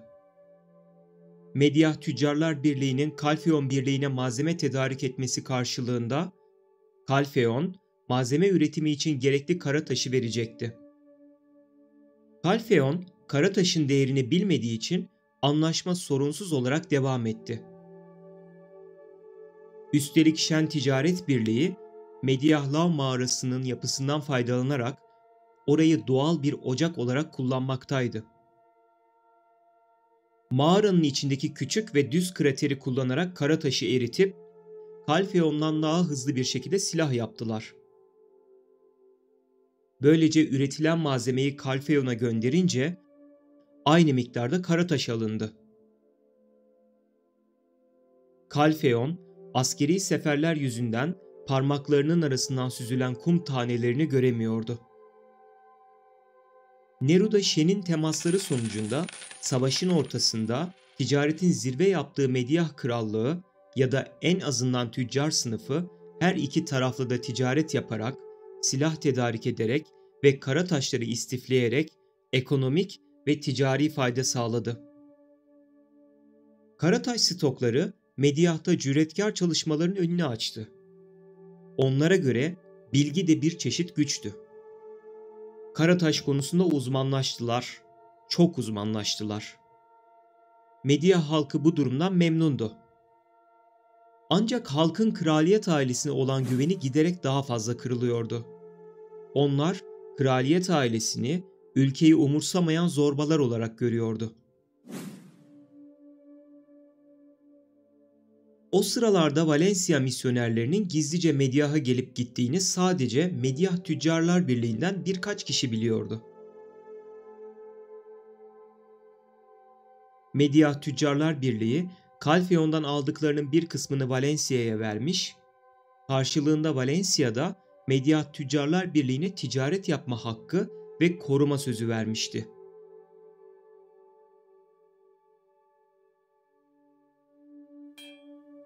Calfeon, işleme tekniğinde biraz ilerleyince aldatıldığını doğal olarak anlamıştı. Fakat bu saatten sonra verdiği kara taşları geri isteyemezdi de. Bunun yerine kendi elleriyle verdikleri kara taşları satın almak istediler ama başarılı olamadılar.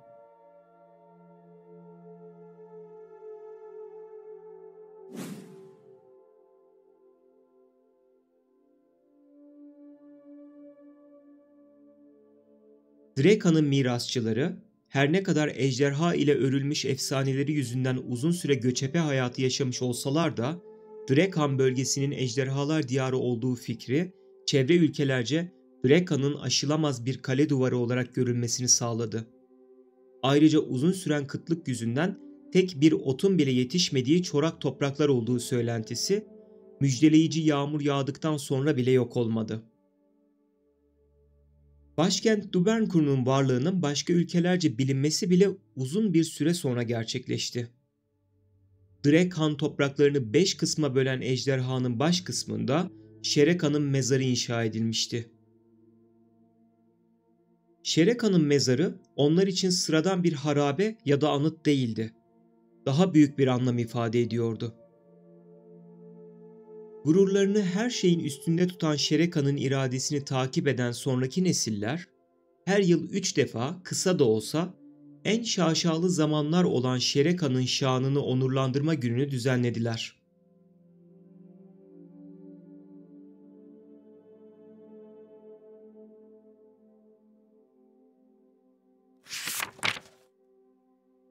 Sefer esnasında koalisyon ordusu, Valencia'nın da en az batı ülkeleri kadar kara ölüm hastalığından etkilendiğini öğrendi. Bu, Elyon Kilisesi'ne olan inancı zedeleyip ordunun moral kaybetmesine neden oldu. Çünkü bütün sefer aslında salgının sorumlusunun Valencia olması ve Valencia topraklarındaki yerleşkelerde huzur ve sağlıklı yaşam devam ederken, Batı medeniyetlerinin karanlık ruhlar ve kara ölümle baş etmesi motivasyonu üzerine organize edilmişti. Askerler, Valencia yerleşkelerinin de kara ölümden etkilendiğini gördüklerinde, her geçen gün bu seferin gerekliliğini daha fazla sorgular oldular. Büyük sefer sürekli olarak tam donanımlı, erzaklı ve motive birlikler ile desteklenmesine rağmen Batılı krallıklar açısından çölde savaş pek de başarılı gitmiyordu. Topografyaya ve bölgesel zorluklara daha alışkın olan Valencia ordusu, sayıca eksik olduğu savaşlarda bile galip geliyordu. Calfeon ve müttefikleri savaş için gereken silahları Medyah'tan temin ediyordu. Bu silahlar Medyah Krallığı tarafından indirimli fiyatlarla satılmaktaydı. Karşılığında Calfeon, üretim için gerekli olan kara taşları Balenos topraklarındaki maden yataklarından çıkarıp Medyah'a veriyordu. Ayrıca Medyah, İstiladan korunma karşılığında Halfyon'a aşırı miktarda haraç ödemek zorunda bırakılıyordu.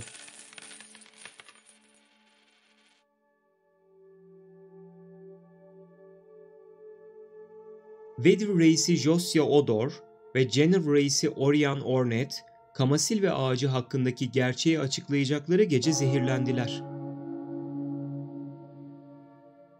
Ölmeden önce gerçeği Brolina ve Fiorencina'ya anlatmayı başardılar.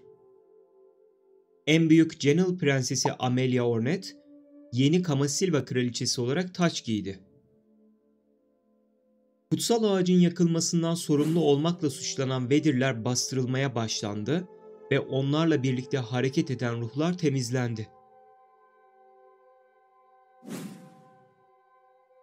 Ayrıca kraliçe, önceki şeflerin zehirlenmesinden sorumlu olmakla suçlanan Polly'nin idam edilmesine karar verdi.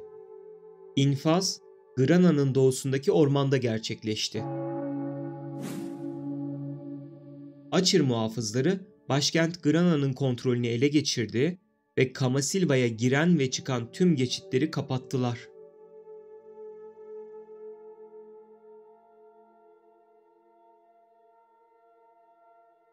Kara ölüm ve hemen ardından patlak veren savaş, Valencia bölgesindeki yerleşkeleri huzursuz etmişti.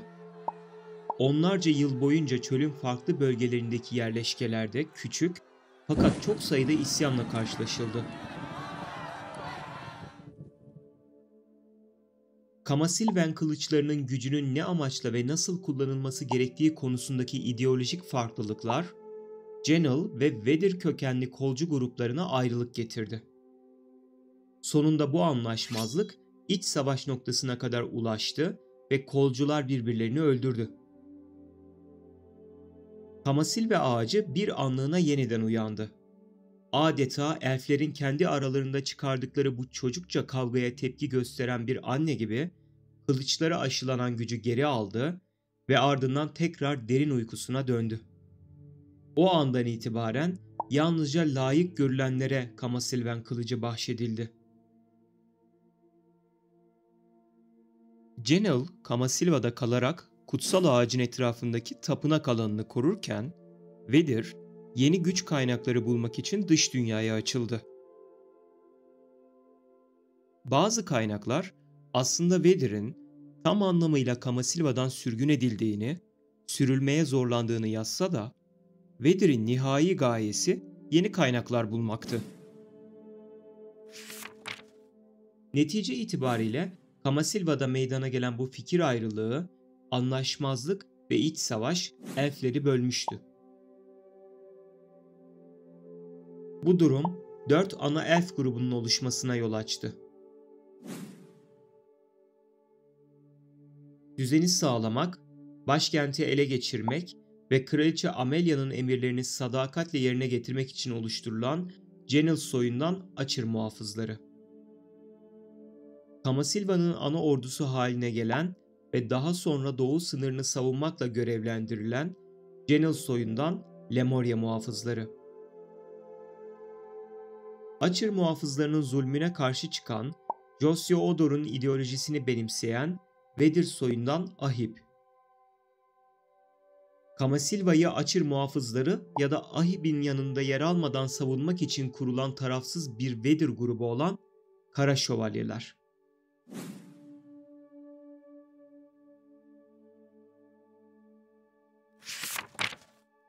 Daha çok Venslar olarak bilinen Vella, 243 ile 245 yılları arasında Volkayri Şövalyeleri tarikatını yeniden kurdu ve Elyon Kilisesi'ni Kızarka tarikatçılarından temizledi. Ardından kilise ona ve grubuna yaptırım uyguladı. Daha sonra bir noktada kilise tekrar Kızarka tarikatçılarının kontrolü altına girdi. Venslar kötülükle tek başına savaşmak için kilise ile bağlarını kopardı.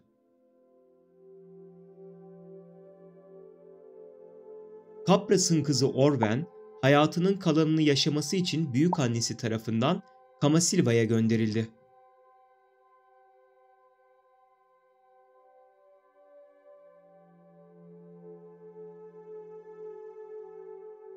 Yarı elf olması nedeniyle bir süre dışlandıktan sonra Prenses Catherine Ornette onun yakın arkadaşı oldu.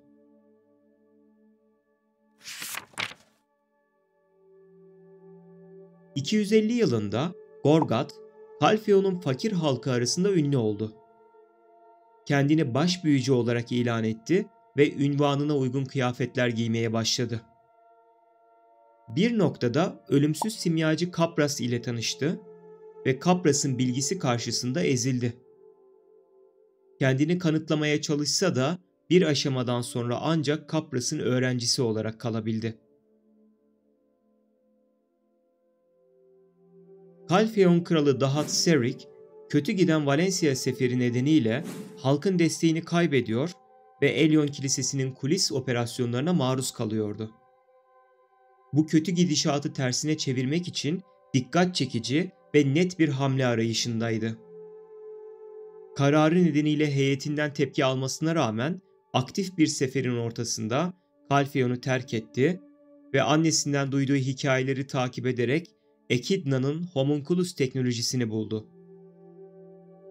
Calpheon'un Valencia'ya karşı savaşta kullanması ve üstün gelmesi için yeni bir silah geliştirmek amacıyla denemelere başladı. 250 yılında Francesca Serik doğdu.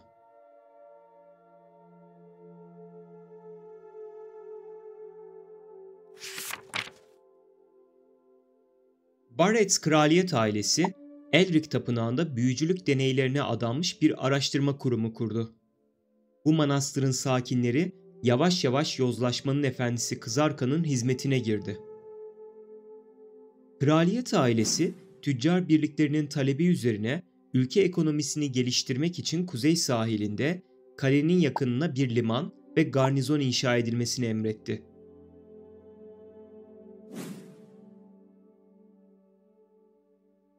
Prenses Catherine, Ruh Atanis'in kendine söylediği gibi Kamasilve ağacının ışığını geri getirmek için kadim ruhların şarkılarını elde etmenin bir yolunu aramaya başladı.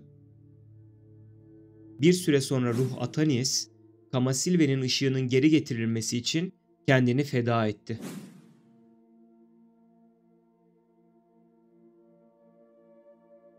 Calpheon Krallığı, Balenos Kralı Bartali'ye karşı savaş açtı. Balenos Kralı Bartali, diplomatik ilişkileri geliştirmek ve iki krallık arasındaki ilişkileri kan bağı ile güçlendirmek için kızı Olvia'yı Serendia'dan yaşlı Domongat ile evlendirmeye çalıştı. Amelia Ornette, Einel adında bir askeri grup kurdu. Resmiyette Einel, Kamasilva Kraliçesi Amelia Ornette'in kişisel korumalığını üstlenen seçkin askerlerden oluşan bir gruptu.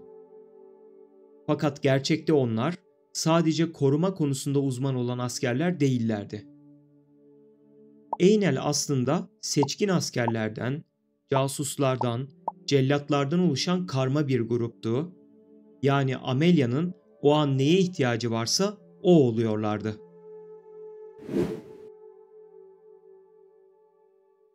Einel tıpkı Kraliçe Amelia gibi Açır kökenliydi. Açır, asıl amacı Kamasilva'da kanunları, gelenekleri ve barışı korumak ve sürdürmek olan askeri bir birlikti. Genellikle katı ve muhafazakar olarak bilinirlerdi. Amelia kraliçe olmadan önce Açır'ın bir üyesiyken, Açır içinde kurduğu ilişkiler ve katıldığı askeri operasyonlardan elde ettiği izlenimler ile grup içerisinde daha radikal görüşlere sahip üyeleri gözlemliyor ve aklında bir liste oluşturuyordu. Kraliçe olduktan sonra bu listede yer alan herkes Einel'e dahil edildi. Einel, yozlaşmış, acımasız ve merhametsiz bir askeri gruptu. Etik değerleri yoktu ve empatiden yoksundu. Sorgulamadan kendilerine verilen görevi ifa ederlerdi. Kurulma amacı tam olarak buydu. Amelia, Kamasilva'da olan her şeyi kontrol etmek istiyordu ve şüpheli bir duyum veya istihbarat aldığında korumalarını soruşturmaya göndermekte tereddüt etmezdi. Audra adlı bir Vedir rahibesi, Kamasilve'nin dallarını diğer ağaçlara aşılayarak yeni bir kutsal ağaç yaratma fikrini paylaşmaya başladı. Bu fikir Ahib tarafından kabul edildi. Kraliçe Amelia, diğer 3 elf grubuna yerleştirdiği casuslardan rutin aralıklarla istihbarat toplamaktaydı. Audra'nın fikrini halk arasında çok yayılmadan duydu. Karşı hamle olarak Audra'nın yaratmak istediği yeni ağacın Genel'ın kanıyla yapılacağı söylentilerini yaymaya başladı. Ahib elfleri bunun yalan olduğunu söylemeye çalışsa da Genel elfleri sakinleşmedi ve Amelia Genel'dan hararetli bir destek aldı. Ardından Audra'yı avlamak için Einel'i görevlendirdi. Amelia'nın suikast emrinden sonra Audra, Grana'dan kaçmak zorunda kaldı. Diş perisinden geriye kalan heyetten yardım almak için Poli'nin ormanına gittiği sırada Einel onu yakaladı. Her iki ayak bileği de oklarla vuruldu. Acı çekerken Einel onunla alay etti. Ne kadar sürdüğü bilinmeyen işkencenin sonunda Audra hayata gözlerini yumdu. İki ana Vedir grubu arasında büyük bir güç değişimi meydana geldi. Audra'nın suikastinden sonra Kara Şövalyelerin gücü ve yandaş sayısı azaldı. Vedir elflerinin çoğu intikam duygusu hissettiler ve Genel elflerinden uzaklaşarak Ahib'e bağlandılar. Herhangi bir taraf tutmayanlar ise güçleri mühürlenmiş olarak Kamasilva'da kaldı.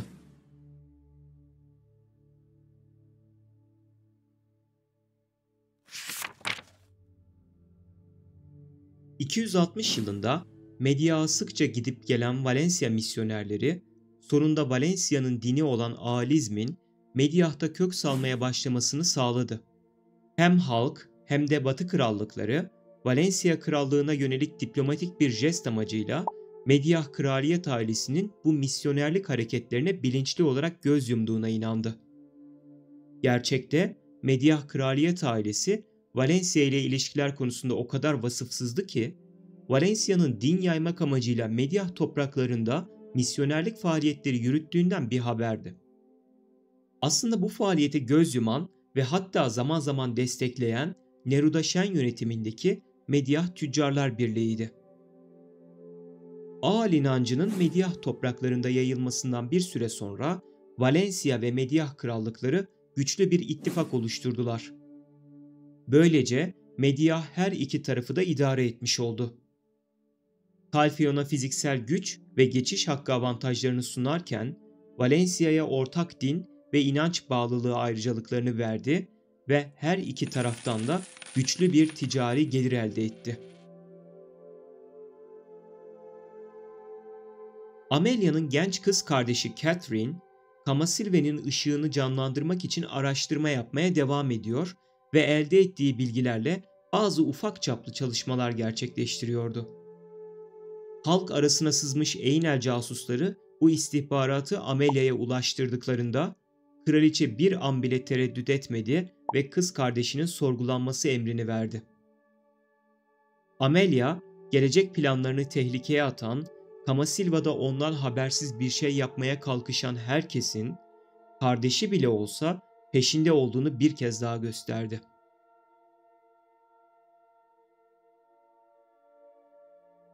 Catherine, Einel nöbetçileri tarafından yakalandı ve sorgulandı. Fakat Catherine, çalışmaları hakkında bilgi paylaşmamaya ısrarlıydı. Bu haberi aldığında Amelia, gaddarlığının ne seviyeye çıkabileceğini bir kez daha gösterdi ve muhafızlarına işkenceyle itiraf ettirme talimatı verdi. Bu emirden sonra sorgulama o kadar acımasız bir hal aldı ki, Catherine, Einel arasında işkence yöntemleriyle ünlü Ophelia Einel'in ellerinde yavaş yavaş ölüyordu. Catherine, kendisi üzerine yapılan tüm işkence yöntemlerine dayandı.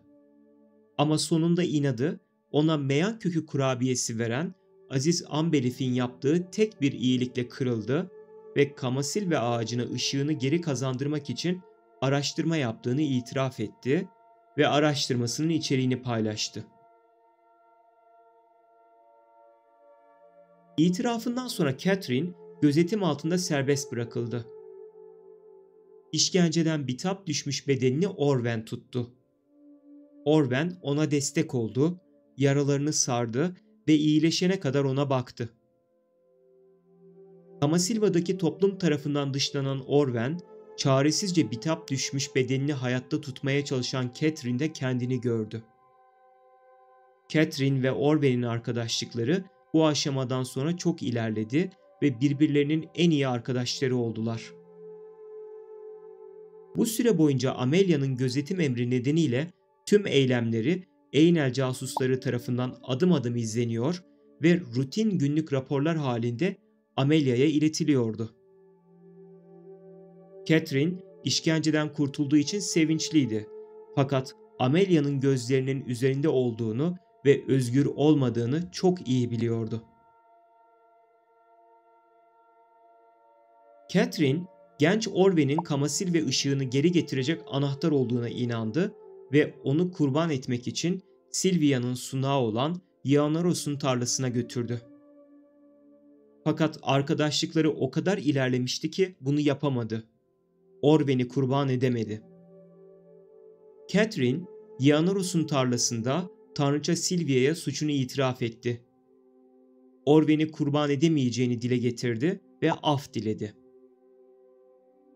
Catherine'in tüm eylemlerini izleyen Einel, ahipler gibi giyinerek Yeonaros'un tarlasında Catherine'i tuzağa düşürdüler. Amaçları Catherine'i öldürmek ve suçu ahibin üzerine atmaktı. Bu emir doğrudan kraliçeden geliyordu.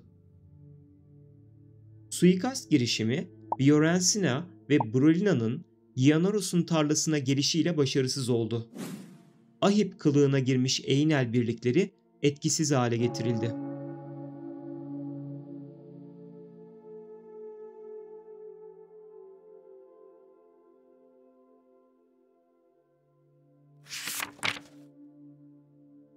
Barretts kraliyet ailesi tarafından inşa edilen Elric Tapınağı'nda çok sayıda korkunç çalışma yapılmaktaydı.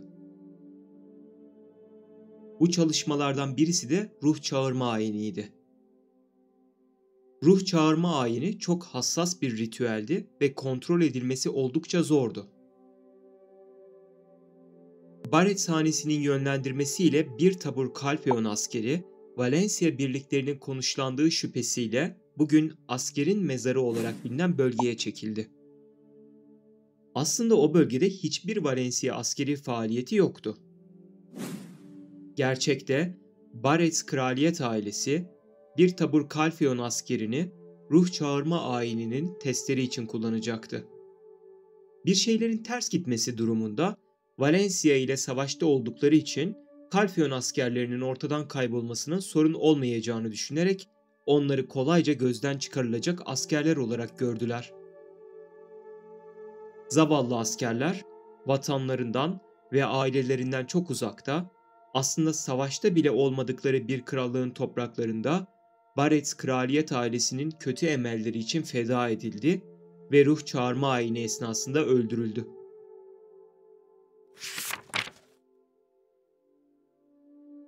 ...264 yılında 4 yıl boyunca aralıksız devam edecek olan dünya çapında doğal afetler başladı. 265 yılında Crucio Domongad, Hydael kralı olarak taç giydi. Çok dindar olmadığı için ülkesinin Kalfeon-Valencia savaşına katılmasını engellemeye çalıştı. Çünkü bu savaşı en çok kilisenin istediği soylular tarafından çok iyi biliniyordu. Ancak rahipler onu aforoz etmekle tehdit etti. Kendi ordusundan destek toplamaya çalışıp başarısız olduktan sonra pes etti ve Kalfeon krallığı ile birlikte çöle yapılacak yeni bir ortak sefere katılmayı kabul etti. Ardından Kalfeon kralı Dahatseric ve Hydael kralı Crucio Domongad, Valencia'ya karşı yeni bir sefer için hazırlıklara başlandığını resmi olarak duyurdular. 266 yılında Gavinia yanardağı patladı.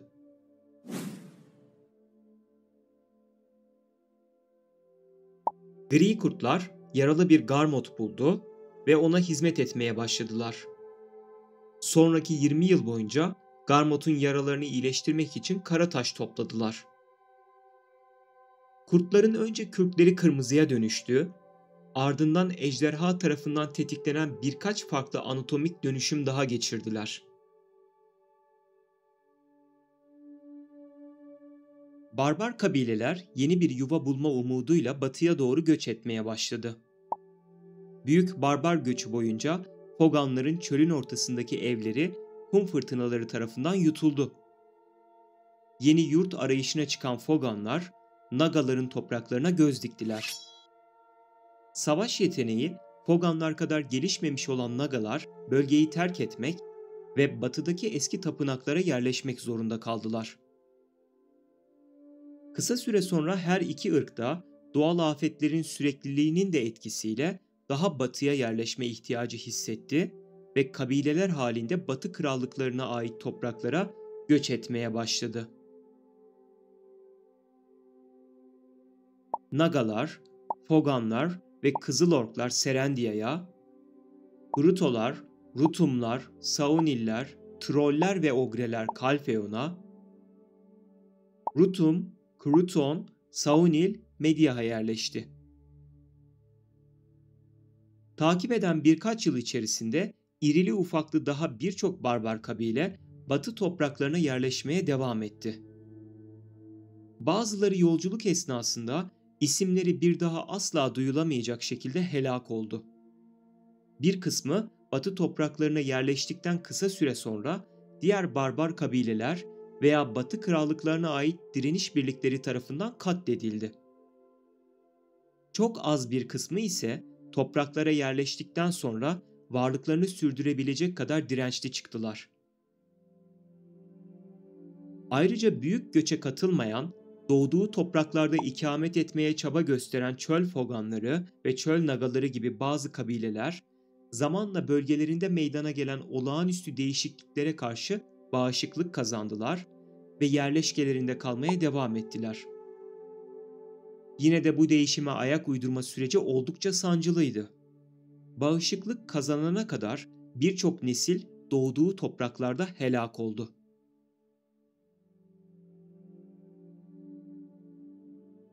Medeniyetler doğal afetler karşısında çaresiz kalmaya başladı. Serendiya'nın güneyi boyunca uzanan ovalar bataklığa döndü. Doğal afetler ve kuraklık yetmezmiş gibi büyük barbar göçü neticesinde bölgeye akın eden kabilelerin taşkınlıkları sonrasında ilk kan döküldü. Nagalar Gliş kasabasına saldırdı. Gliş halkı ve çevredeki yerleşkelerin sakinleri ağır kayıplar vermelerine rağmen Naga saldırılarını püskürtmeyi başardı. Nagaların irili ufaklı saldırıları kesilmedi. Aydıl ordusunun büyük bölümü Valencia seferi hazırlığında olduğu için yeterli ordu desteğini arkasına alamayan Gliş, her geçen gün bu saldırıları püskürtmekte daha da zorlanıyordu. 267 yılında Foganlar büyük kabileler halinde batıya akın etti ve Nagaları Güney Serendiya'nın doğu yarısından da kovdu. Kısa süre sonra Foganlar Gliş kasabasına saldırdı ve zaten sıkça gerçekleşen Naga saldırıları ile yıpranan Gliş sakinleri çok daha büyük kabileler halinde saldıran Foganlar karşısında daha fazla direnemedi ve kasabayı terk etmek zorunda kaldı. Orijinalinin batısında yeni bir Gliş inşa edildi. Liderleri Şef Donat, eski evlerini geri almak için yasak simya ve Fogan cesetleriyle deneyler yaptı. Eski Gliş bir patlamada yok oldu. Donat ortadan kayboldu. Donat'ın deneyleri ile bağlantılı olduğu düşünülen çamur adamların doğuşu gerçekleşti.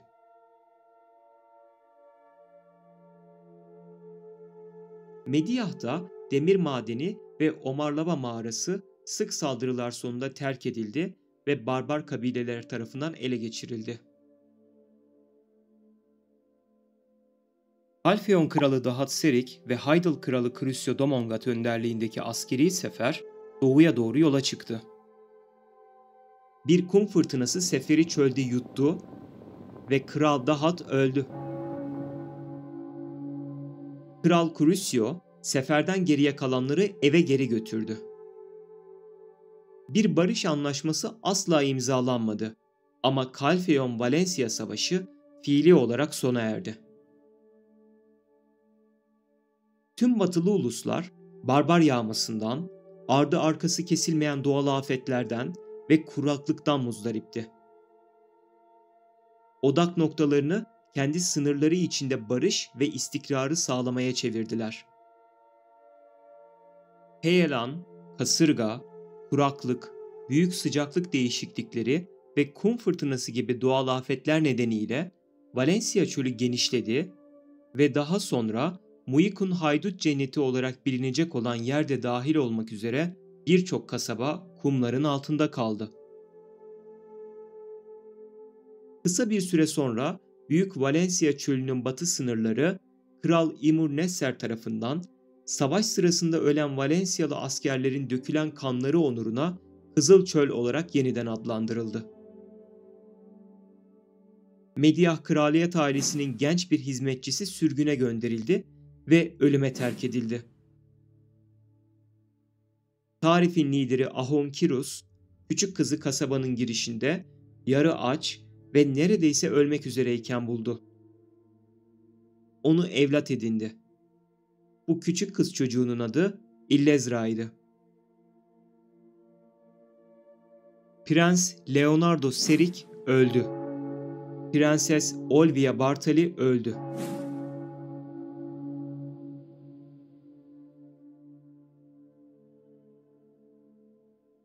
Calfeon, Valenos'u tam anlamıyla fethetmeye başladı.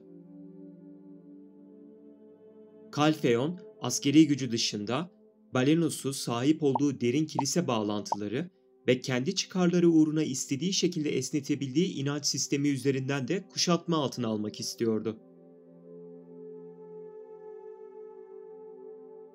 Lehard'ın Valenos'un yeni piskopozu olarak görevlendirilmesi planlandı ve çalışmalara başlandı. Kilise hem Gorgat'ın artan popülaritesini engellemek hem de Dahatserik'in gizli kızının karıştığı bir skandal nedeniyle simyanın şehir sınırları içinde uygulanmasını yasakladı. İmpler, Goblinleri Agris bozkırından kovmaya başladı. Goblinler doğuya, Yağma Ormanı'na sığındı. 270 yılında Valencia kralı Imur Nesser öldü. Torme Nesser, Valencia'nın 5. kralı olarak taç giydi. Valencia krallığı çölde bulunan kara taşlardan kâr elde etmeye başladı. 271 yılında Gayserik 20 yaşında Calfeon kralı olarak taç giydi. 272 yılında Catherine'in ölümü ardındaki gerçekler gün yüzüne çıkmaya başladı.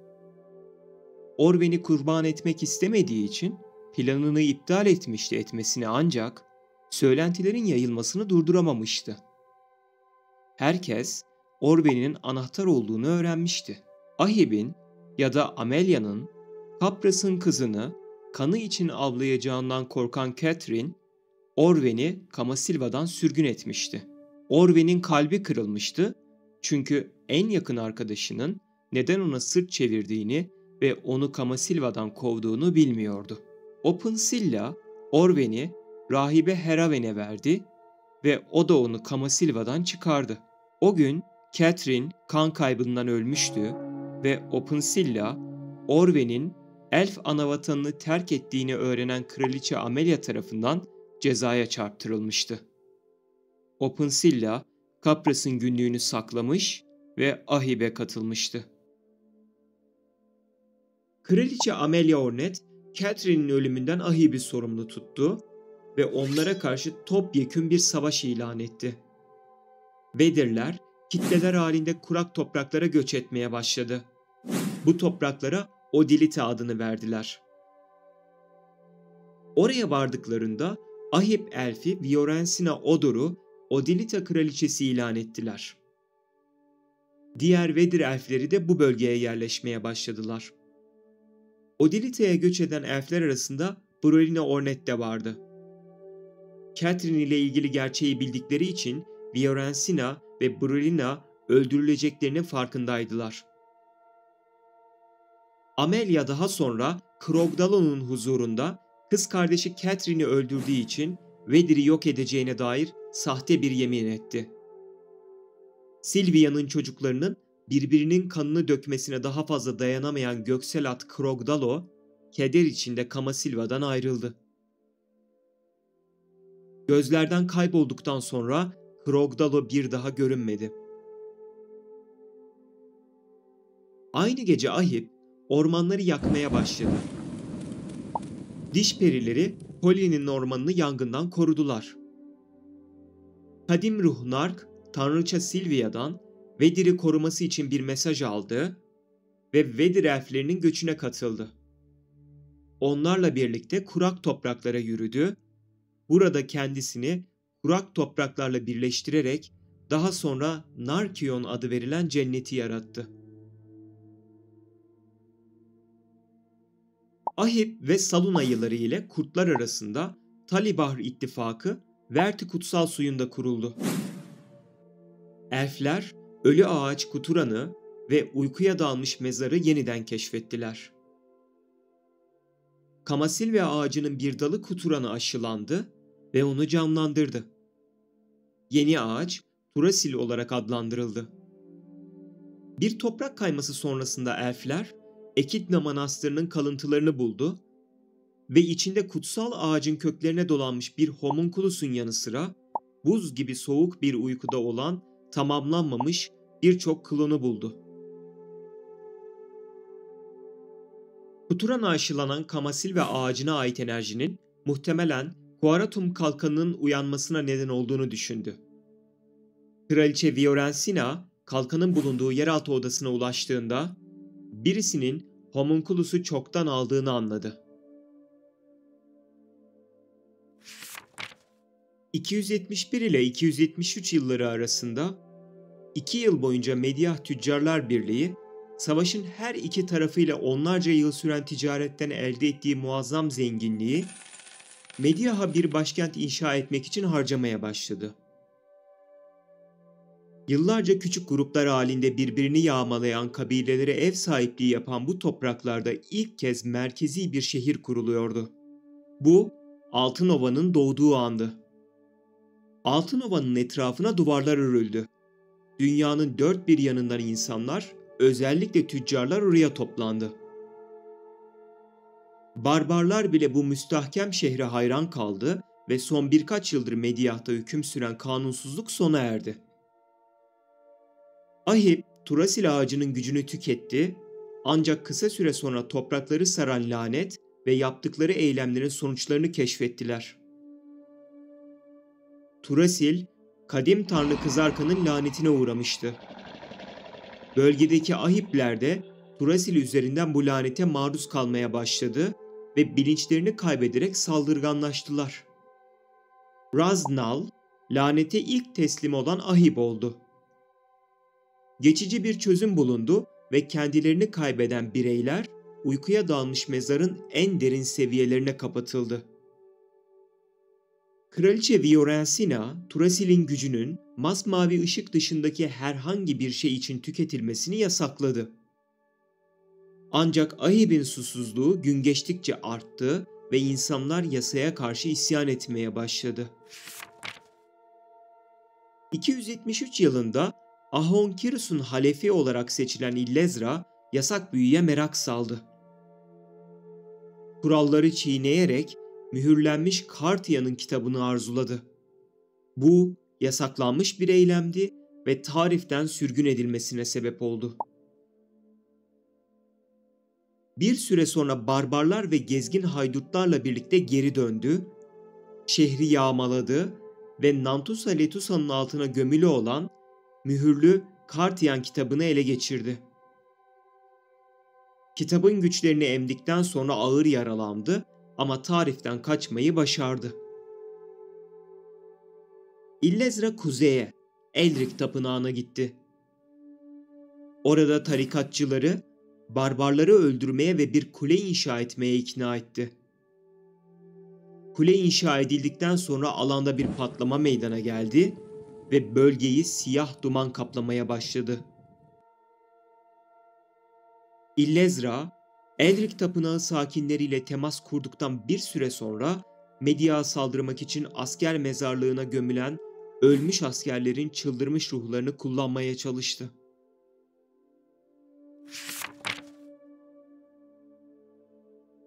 ...274 yılında Laxi Krallığı, Dandelion Krallığı'na karşı savaş açtı.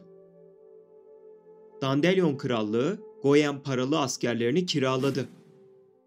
Ödül olarak Laxi'yi mağlup etmelerine yardımcı olmaları karşılığında Dandelion şövalyelerine entegre edilme vaadi sunuldu. Ancak Goyen paralı askerleri savaş boyunca Dandelion'dan gereken desteği alamadı ve çoğu ortadan kaldırıldı.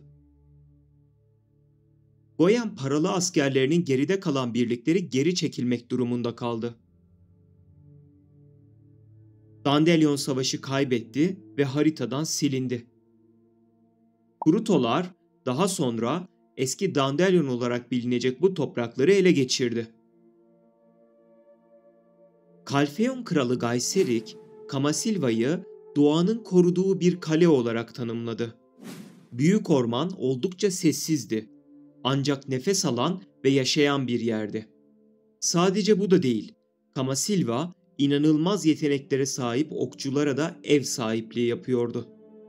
Bu, Kalfeon ordusunun okçuluk yeteneklerini geliştirmesi için oldukça iyi bir fırsattı. Gaiserik, Kamasilva'ya sürekli temsilci gönderiyordu. Kamasilva sonunda Kalfeon ile bir ordu kurmayı kabul etti. Dreka'nın baş rahibesi Margot görevinden emekli oldu. Ejderhaların bir bilgini olan Deian, Dreka'nın yeni baş rahibi oldu. 275 yılında Olvia kasabası, diğer ulusların kasabaları gibi Altınova tüccar şehri aracılığıyla Valencia Krallığı ile yeniden ticaret bağı kurdu. Güney Serendia'nın Nagalar tarafından işgal edilen bataklıklarında kara taş yatakları bulundu. Ülkeyi yönetmekten yorulan Crucio istifa etmeye karar verdi. Üçüncü prens olan kralın en küçük oğlu Vittorio, "Bu kadar çabuk tahttan inersen aile içinde gereksiz kan dökülmesine sebep olacaksın. Taht hırsı kötü sonuçlar doğuracak" dedi ve bu sözleri nedeniyle kral tarafından kovuldu. Kralın oğluna kurduğu son cümle çok netti: "Bir daha Hydael'a dönersen kelleni kaybedersin." Üçüncü prens, prens kimliğini bırakıp yeni Glish'te çiftçi oldu. Crucio'nun en büyük oğlu Antonio, babasının yerine tahta geçti. Kral Antonio'yu öldürtmek için ikinci Prens Sergio tarafından bir komplo düzenlendi ve başarılı oldu. Sergio, Hydael kralı olarak taç giydi. Büyük oğlunu iç savaşa kurban veren Crucio, Sergio'dan ölümüne nefret ediyordu ama onu ölüme terk etmek de istemiyordu. O yüzden Cliff'ten bir ricada bulundu. Cliff'e kurduğu cümle tam olarak şöyleydi: "General, o herif beni aşağıladı. Öz ağabeyini öldürüp tahtı ele geçirdi. Ama yine de benim evladım. Kolunu, bacağını kessen de razıyım. Ama benim hatırıma canını bağışla." Yaşlı Cliff de canı gönülden öyle yapmaya karar verdi. Sergio türlü provokasyonlarla Cliff'in ordusunu kızdırdı ve Cliff sert bir şekilde Sergio'ya karşılık verdi. Umutsuzluğa düşen Sergio dokunaklı bir şekilde direndi. Cliff'in silah arkadaşları Sergio'nun ellerinde öldüler. Sonunda tahtın önünde Sergio'nun tek başına kaldığı anda olayları duyup Glitch'ten hızla kaleye gelen temiz kalpli Vittorio, öne çıkarak ağabeyini ikna etmeye çalıştıysa da Sergio, Vittorio'yu öldürmeye kalkıştı. Onu engellemeye çalışan Cliff'in kılıcı Sergio'nun kalbine isabet ederken, direnmeye çalışan Sergio'nun kılıcı ise Vittorio'nun boynunu kesiverdi. Oğullarının hepsini kaybeden Crucio orada kendinden geçti. Tanrılar yine Crucio'nun dileğini yerine getirmemişti. 3 oğlunun ölümünden sonra Crucio tahtı kendisi için geri aldı. Crucio'nun kızı Jared Domongat tahtın tek varisi oldu.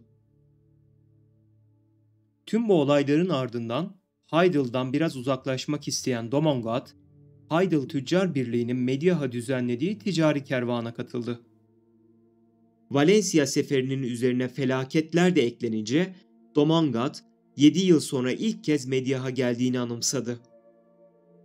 Bu süre zarfında Mediah birçok yönden şaşırtıcı şekilde gelişmişti. Domongat, sefer yolunda Mediah'ın değişimini görüp tüccarlara bilgi verdi ve bu değişimin sebebini bulmalarını emretti. Tüccar Birliği'nin kendisine sunduğu rapor neticesinde Domongat, Karataş'ın önemini anladı ve genç nagaların yerleştiği bölgede bulunan kaynağın çakıl taşı değil, Karataş olduğunu öğrendi. Domongat anında bataklığa doğru yola çıktı. Yıllarca Calfeon'un gücünün altında ezilip, boyunduruğu altında yaşadığı huzursuz kin duygusunun bedelini ödetecek fırsat avuçlarındaydı. Fakat Domongat'ın huzursuzluğu daha başlamamıştı bile. Çünkü haberler çabuk yayılıyor ve Calfeon da bu gelişmeleri sadece izlemekle yetinmiyordu.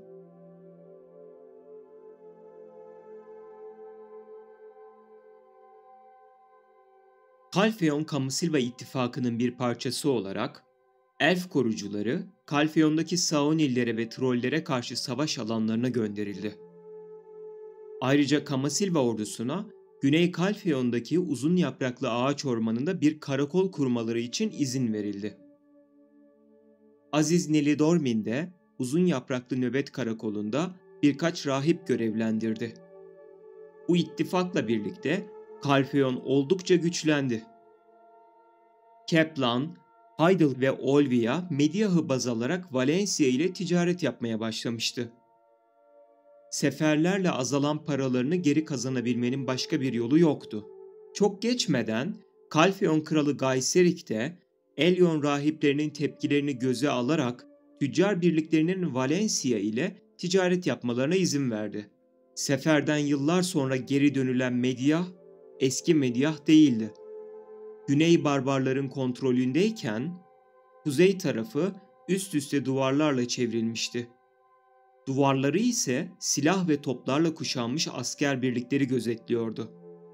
Şehirde yaşam canlanmış, bacalar durmaksızın tütüyordu ve şehrin farklı noktalarına hiç görülmemiş cihazlar kurulmuştu. Ayrıca Mediah askerlerinin silahları inanılmaz güçlüydü ve tüccarlar tarafından oldukça yüksek fiyatlara satılıyordu. Calfeon Tüccarlar Birliği bir süre bunun sebebini, Mediah'ın nasıl bu kadar kalkındığının yanıtını aradı. Bu sorunun yanıtı sadece Karaçöl'de bulunabilirdi. Çünkü Valencia askerleri Karaçöl'ü katı bir şekilde koruyorlardı. Sadece odun olsa bu kadar korumak için bir sebep olmazdı. Gizli gizli getirilen Karataş, Calfeon kimyagerlerinin eline geçti. Çok geçmeden Mediah'ın silahlarının daha güçlü olmasının sebebi anlaşıldı. Ayrıca sihirli taştan bahseden rahiplerin yanılmadığını da gördüler. Bu durum Kaplan, Heidel ve Olvia'da da duyuldu. Her ülke Karataş aramaya başladı. Kaplan ilk olarak Kayalık Dağ'da keşfetti Karataş'ı. Karışımı fazla olduğundan patlama için yeterliydi. Mediah bunu oldukça yüksek fiyattan satın aldı. Demiri eritebilmek için yüksek ısıda uzun süre yanan Karataş, kömürden daha da verimliydi. Çünkü savaş sonrası Valencia karataş ticaretini yasaklamıştı. Sonraki karataş keşfi Serendia bataklığında oldu. Genç Nagaların ellerinde tuttukları kara çakıl taşı aslında kara taştı. Saflığı oldukça yüksekti ve bunu kontrol etmek için Mediyah tüccarları bizzat geldiler. Kalfeon endişe etmeye başladı. Bütün ülkeyi baştan sona arasa da kara taş bulamıyordu. Böyle giderse Kalfeon, Batı topraklarının lider krallığı olma unvanını kaybedecekti. Serendia'nın kara taşına göz dikti. Fakat sorun yoksul halktı. Felaket ve savaşlar yüzünden birçoğu yok olmuş, kalanlar ise barbarların baskılarından bıkmış durumdaydı. Bu haldeki halkı asker olarak kullanmak için yüksek maaşlar gerekliydi. Kalfeon'un genç kralı Gayserik, savaş masraflarını karşılamak için bunun Elyonizmin onurunu yükseltmeye yönelik olduğunu söyleyerek Elyon rahiplerini ikna etti. Tüccar birliğine Mediyah Tüccarlar Birliği ile rekabet edebilmesi için asker kiralamalarına izin vereceğini söyledi. Özetle Keplan ve Hydel'la savaş açabilmek için Kalfeon kralı Elyon kilisesi ve tüccar loncalarının fon toplamasına ve kendi birliklerini konuşlandırmasına izin verdi. Tekrar Karataş uğruna savaş başladı. Bu kez savaşın sebebi açgözlülüktü. Kalfeon Ovası'ndaki dev kabilesinde bir bölünme meydana geldi. Tantu ve takipçileri yurtlarını terk etti ve doğuya göç ettiler. Keplan'daki kabilenin geri kalanı insanlarla çatışmaktan kaçınmak için güneye doğru hareket etti. Daha sonra Şef Gehaku öldü ve kabile sonunda deliliğe yenik düştü. Durgef, Duvenkur'un 5. şefi oldu. Görünüşü nedeniyle zorbalığa uğrayacağını düşündüğüm için kendisinden biraz bahsetmek istiyorum. Her işte dikkatli olmasıyla ünlüdür ve Duvenkur'un vatandaşlarının ona güveni tamdır. Eskiden paralı asker olarak görev almışlığı vardır. Garmot'un ortaya çıkması ile hızlıca orduyu toplayıp önlemleri almıştır. Duvenkur'un Yaşlılar Konseyi kuruldu. Kalfeon hariç batılı uluslar Altınova tüccar kenti aracılığıyla Valencia Krallığı ile ticari ilişkilerini yeniledi. Ahip, gölge şövalyeleri ile temas kurdu. Elfler, insanlara ölümsüzlükle ilgili karanlık sırrı öğretirken, insanlar elflere sürekli bir köle kaynağı sağladılar. Kamasilva kraliçesi Amelia Ornet, Yianaros'un tarlasında gerçekleşen başarısız suikast girişiminden 15 yıl sonra bir grup Einel'ini Odilita'da Brolina'ya suikast yapmaya gönderdi. Kaptanları Laodel önderliğinde bir grup Einel Odilita'ya gitti. Bu birlik Ahiplerin saflarına sızdı. Ancak sızma eylemi keşfedildikten sonra biri hariç hepsi cezalandırıcı altarda idam edildiler. İdam edilmeyen tek kişi bu casus birliğin lideri Laodel'di. İdam edilmemesinin nedeni ise eski Orzeka Krallığında o günlerin trajik kaderine ev sahipliği yapan Laodel denilen bir yerle adının aynı olmasıydı. Odilita ormanında bulunan Laodel isimli bu yer, özetle adını eski Orzeka Krallığında Tanrı'ya kurban edilen 12 kızını ve oğlunu kaybeden bir kadından almıştır.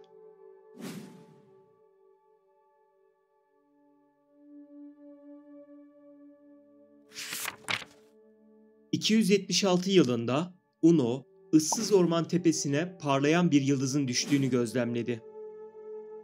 Bu yıllarda Kamasilva diyarında elflerin yaşadığı fikir ayrılığı maksimum seviyeye ulaştı ve tarafların sınırlarını, ideolojilerini ve beklentilerini net bir şekilde dile getirdiği ve eyleme döktüğü yıllar olmuştu. Yaşanan son gelişmeleri öğrenmeden önce elflerin tarihini özet haliyle bir kez daha gözden geçirmek faydalı olacaktır. Genel ve Vedir eskiden beri böyle değildi. Zamanın başlangıcında ikizlerden biri olarak doğan Genel, güneşin gücünü ve diğer ikiz Vedir de ayın gücünü almıştı. Uzun süre boyunca kardeş ve arkadaş olarak birlikte yaşadılar. Ancak Elyon takvimi yıl 235'te Kamasilva'ya gelen felaketle birlikte kardeşlikleri de sınandı. Bu, her zaman bolluk içinde yaşamış kardeşlerin ilk zorlu sınavıydı. Karanlık ruhlar dağları ve ormanı ele geçiriyordu. Zaman geçtikçe karanlık ruhlar gücünü artırıyor ve elfler adım adım geri çekiliyordu. Silvia'nın torunları Tanrıçanın ardında bıraktığı kutsal Kamasilve'nin gücüne sığınmıştı. Tek yapabildikleri tanrıçalarına dua etmek ve yardım istemekti. Ancak tanrıça onlara cevap vermedi. Hulya, ormanın kül olacağına dair bir kehanette bulununca Vedir, karanlık ruhları yenebilmek için güç arayışına başladı. Birçok şey denendi ancak hiçbir şey Kamasilva'daki Kamasilve enerjisi kadar güçlü değildi. En sonunda Kamasilve'nin enerjisini yakarak daha fazla güç elde edebileceklerini umdular. Bu fikir uygulandı. Yakılan Kamasilve enerjisinden ortaya çıkan yaşam enerjisi çok güçlü ve yıkıcıydı. Ancak Kamasilve çok acı çekmişti. Kamasilve tek başına doğanın kendisi gibiydi. Tüm ağaçlara hayat veriyordu ve büyük bir besin kaynağıydı. Ortaya çıkan enerjiyle karanlık ruhlar geri püskürtülmüştü püskürtülmesine ama ağaç canını verdiğinde yaşanan üzüntü kelimelerle açıklanamayacak boyuttaydı. Bu karamsar sessizliği ormanın şarkısı bozdu. Bu şarkı Kamasilve'nin tekrar doğacağını anlatıyor gibiydi. Uzun süre boyunca ormanda bu müzik yankılandı. Karanlık ruhlar gitmiş olsa bile Tanrıçanın gücünden mahrum kaldıkları için herkesin içinde bir burukluk vardı. Gelecekte her an her şey olabilirdi. Bu yüzden hazırlıklı olmalıydılar. Silvia'nın torunları daha büyük bir tehlikenin yaklaştığını hissetti. Kamasilve'nin dallarını ve ruhların gücünü kullanarak daha iyi silahlar yapmaya çalıştılar ve bu silahlarla eğitim yaptılar. İki ordu kuruldu. Biri yay ve ok kullanan okçular, diğeri de Açır muhafızları. Açırlar şehri güvende tutmaya çalıştı. Sınırları ve kapıları kapattılar. Kamasilva'ya yabancıların girmesini engellediler. Ancak Vedir ve Genel fikir ayrılıkları yaşamaya başladı. Düşünceleri farklıydı ve güçleri de farklı şekilde kullanıyorlardı. Ahib, Açır muhafızlarına şaşırtıcı bir güçle meydan okudu. Ahib, doğaüstü güçlere sahip olmak isteyen Vedir'in oluşturduğu bir gruptu. Kamasilve'nin yok olması, bu birliğin kurulmasına sebep olmuştu. Belki de Kamasilve yakıldığında ortaya çıkan muazzam gücü unutamadılar. Onları çevreleyen ormanı ya da ruhların tarihini önemsemediler. Ayrıca oldukça dik kafalı ve kibirliydiler. Ahib bir tarikat olarak görüldü ve Kamasilva Vedir'i küçümsemeye başladı. Vedir'in bir kısmı Ahib ve muhafazakar Açırlar arasında ortada bir yerde kalmayı tercih etti. Kamasilva'yı korumaya yemin eden bu Vedirler, saf güç kullanmayan ama okçular gibi Kamasilva ayini yapan kara şövalyelerdi. Açır, okçu, kara şövalye ve ahib. Hepsi farklı bir gruptu ve hiçbir ortak noktaları yoktu. Ancak ahiplerin kibri gün geçtikçe artıyordu. Sürünen ormanda ve Kabua Dağı'nda garip olaylar olduğuna dair söylentiler dolaşmaya başladı. Açır muhafızları ormandaki bazı bölgelere Vedir'in girmesini yasakladı ve bunu katı bir şekilde uygulamaya başladı. Ahib buna karşı çıktı ve Kara Şövalyeler bu durum karşısında öfkelendi. Sorun doğrudan Vedir'in hedef alınmasıydı. Açırlar geri adım atmayı reddetti. Çünkü birlik savaştan korkmuyordu. Vedir'in 2 katından fazla olduklarını biliyorlardı. Vedir onlar için bir tehdit unsuru değildi. Bu olaylardan sonra Kara Şövalyeler Kamasilva'dan ayrılmaya karar verdi ve bir sabah ortadan kayboldular.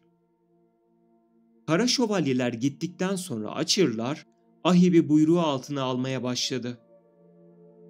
Açırlara karşı ayakta duramayan Ahipler güneydoğuya kaçtı. Gittikleri yer öfkeli Salun ayılarının bölgesiydi. Açırlar Salun ayılarının öfkesinden sakındı ve Ahipleri takip etmeyi bıraktı. Salun ayılarını ikna etmek Ahipler için hiç de kolay değildi. Kocaman cüsseleri ve karanlıkta parlayan mavi gözleri vardı. Açırlar bu keskin dikenli ve kuru topraklara sahip bölgenin sınırından dönmek zorunda kaldı. Açırlar Kamasilva'ya geri döndükten sonra mahvolmuş doğa ile ilgilenmeye başladılar. Ayrıca Kamasilve'nin hayata dönmesi için bir yol bulmaya çalıştılar. Kamasilva'da içlerinde hala Cenel'in enerjisi olan ve Vedir'in yolundan vazgeçip içindeki gücü mühürleyen Vedirlerden birkaç kişi vardı. Açırlar onları kovmadı. Bugün bulunduğumuz noktaya geri geldiğimizde Sauniller, Kalfion'u elf müttefiklerinden daha fazla yardım istemeye zorlayan çılgın bir duruma girdiler. Kamasilva kraliçesi Amelia Ornet, kuzeydeki müttefiklerine yardım etmeleri için özel kuvvetleri olan Einel'i gönderdi. Kara Şövalyeler, Cenel soyundan kardeşleriyle savaşmamak için Kamasilva'dan ayrıldı ve daha doğuya, kurak topraklara doğru ilerlediler. Diş perilerine Kamasilve'yi her türlü tehditten korumaya devam edeceklerine dair söz verdiler ve diş perileri de onların kaçışını örtbas etti. Bir grupları daha sonra Odilita ile Drekan tepeleri arasındaki obsidyen külleri sığınaklarını oluşturdu. Açır muhafızları savaşı bitirmeye ve Vedirleri Kamasilva'dan yok etmeye karar verdi. Daha önce göçe katılmayan, Kamasilva'da kalan Ahib güneydoğuya, şimdi Odilita olarak adlandırılan topraklara kaçtı. Amelia'nın kuvvetleri kurak topraklara giden yolda Vedir'i takip etti ancak Salun sınırında geri çekilmek zorunda kaldılar. Amelia daha sonra Kara Şövalyelere kaçışlarında yardım ettikleri için misilleme olarak diş perilerinin çoğunun öldürülmesini emretti. Amelia Ornet, Einel'in bölgeden uzaklaşmasını fırsata çeviren Brolina tarafından tahttan indirildi ve Brolina yeni kraliçe olarak taç giydi. Brolina, Amelia'yı Kamasilva'dan sürgün etti. Eski kraliçe, kuzeydeki Kabua Dağı'na gitti ve buradaki tarikatçıları kendisine yardım etmeleri için bir araya getirmeye çalıştı. Einel eve döndüğünde Grana'yı bir kutlamanın ortasında buldu. Bir festival vardı. İnsanlar yeni kraliçe Brolina'nın taç giymesini kutluyordu. Bunu gören Einel teslim olmaya çalıştı. Ancak Brolina onlara güvenemezdi ve teslim olmalarına fırsat vermedi. Öldürülmelerini emretti. Kutlama naraları ve yüksek müzik sesinin arasında Einel'in bir kısmı ortadan kaldırıldı. Brolina sürekli kontrol altında tutulabilecek bir sayıya kadar azalttığı Einel'leri etkisiz bir ayak takımı olarak göstermek için aynı isimle var olmaya zorladı. Einel ismi artık küçük, değersiz ve dikkate alınmayacak kadar etkisiz bir birliği temsil ediyordu. Brolina, Kalfion Krallığı ile yapılan ittifakı korudu. Kalfeon kralı Gayserik, kız kardeşi olan ve iç savaş sırasında öldürülen Haydıl prenslerinden biriyle evli olan Elisya Serik'in ölümünü Kalfeon'un müttefik ulus Haydıl'a savaş ilan etmesi için bir bahane olarak kullandı. Gerçekte Kalfeon'un savaş motivasyonu tabii ki Serendia'da keşfedilen Karataş yataklarını elde etmekti. Böylece Kalfeon, Haydıl Savaşı başladı. Valencia topraklarında çölün kumları yarıldı ve o zamana kadar sadece antik belgelerden bilinen Histerya'nın antik kalıntıları ortaya çıktı. Ahip'ten biri olan Sepir, Kraliçe Fiorencina'ya karşı bir isyana liderlik etti. Elf grupları arasında çatışmalar Drekan topraklarına kadar taştı. O gün Opunsilla tarafından bir Turasil tohumu Odraxia'da patlatıldı ve bu toprakların içine işlenen lanetin deliliğine düşen Ahib'in sayısını dramatik bir şekilde artırdı. Sepir'in güçleri Odilita'nın kıyısındaki dikenli ağaç kalesini ele geçirdi. Resmi olarak Ahib fraksiyonunu Fiorencina'ya sadık olanlar ve Sepir'e sadık olanlar olarak böldü. Ardından kendini Sefir Odor olarak ilan etti. Gölge Şövalyeleri Fiorentina ile olan anlaşmalarını durdurdu ve artık yalnızca Sefir'in güçleriyle çalışmaya başladılar. Ancak onlar tarafından getirilen köleler Sefir'e gidenlerle Fiorentina'ya gidenler arasında bölündü. Narkion'un Ay Anlaşması Verti suyunda imzalandı. Böylece bağlılık durumuna bakılmaksızın tüm Vedirler Nark'ın cenneti Narkion'da hoş karşılanacaktı. Sefir'in ahipleri dikenli ağaç ormanı olarak bilinen yerde yeni Turasil türleri yaratmak için diken odunuyla deneyler yapmaya başladı. Yeni oluşturulan ormanda deliren ahip sayısı devam eden yıllarda arttı. Drekan arka sokaklarından bilinen kanunsuz bir grup Duvenkur'un garnizonuna terfi etti.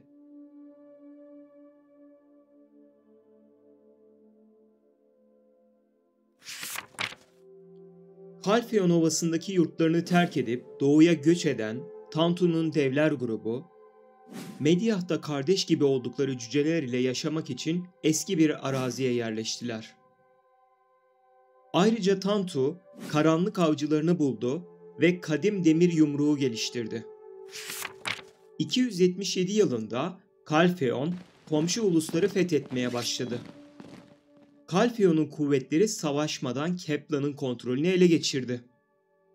Bu aşamada iki farklı senaryo gerçekleşiyor. Karakterin ile yaptığın seçime göre Haydıl, Kalfeon'un kuvvetlerini geciktirmek için gözetleme kulesindeki köprüyü yok etti. Özel Kalfeon kuvvetleri nehir aracılığıyla gizlice Haydıl kalesine ulaştı, kaleyi yaktı ve Kral Crucio Domongat'ı kaçırdı. Serendia kuvvetleri Keplan ve Kalfeon'u işgale başladı ancak bir çıkmaza girildi. Çünkü kralları esirdi. Kral Gayserik, Haydıl'a 3 maddeden oluşan bir barış anlaşması önerdi. Anlaşma, Haydıl'ın koşulsuz teslimiyeti kabul etmesini içeriyordu. Kral Crucio'nun esir tutulduğu sırada sağlığının da kötüye gittiğinin bildirilmesi üzerine kralın yokluğunda Haydıl'ın yönetimini üstlenen heyete bir elçi gönderildi. Cliff'in önderliğinde Haydıl heyeti Kalfeon'un hiç de adil olmayan teklifini kabul etmek durumunda kaldı. İkinci senaryoda Serendia kuvvetleri Kalfeon kuvvetlerini geciktirmek için köprüyü havaya uçurmadan başarıya ulaştı ve sınırlarını korudu. Harpilerin kraliçesi Karanda, Delphe Şövalyeleri Kalesi ve Keplan'ın çevresine saldırarak Kalfeon'un ikmal hatlarını bozdu. Serendia saldırıya geçti. Ancak Kalfeon'un özel kuvvetlerinin Crucio Domongat'ın kızı Jared Domongat'ı kaçırdığı keşfedildi. Kral Crucio, ailesinin kalan tek ferdini ve tahtın tek varisini tekrar kaybetme riskine girmemek için Jared Domongat'ın serbest bırakılması karşılığında Kalfeon'un tekliflerine kayıtsız, şartsız teslim olmaya karar verdi. Her iki senaryoda da birbirinden farklı olaylar gerçekleşse de sonuçta Heidel koşulsuz şartsız teslim oldu ve Calpheon'un boyunduruğu altına girdi. Her iki senaryoda da yapılan adaletsiz anlaşmanın detayları şu şekildeydi. Serendia ordusu Gözcü Kulesi'nin etrafı dahil bölgede büyük askeri kışla konuşlandırmayacak, tüm ticari ve diplomatik stratejiler Calpheon ile paylaşılacak ve son karar mecrası Calpheon olacak ve Serendia kara kristali Calpheon'a ait olacaktı. Ayrıca tüm anlaşma maddelerinin yerine getirildiğinden emin olana kadar hanedan esiri teslim edilmeyecekti. Bu esir senin senaryona göre Crucio Domongat veya kızı Jared Domongat'tı.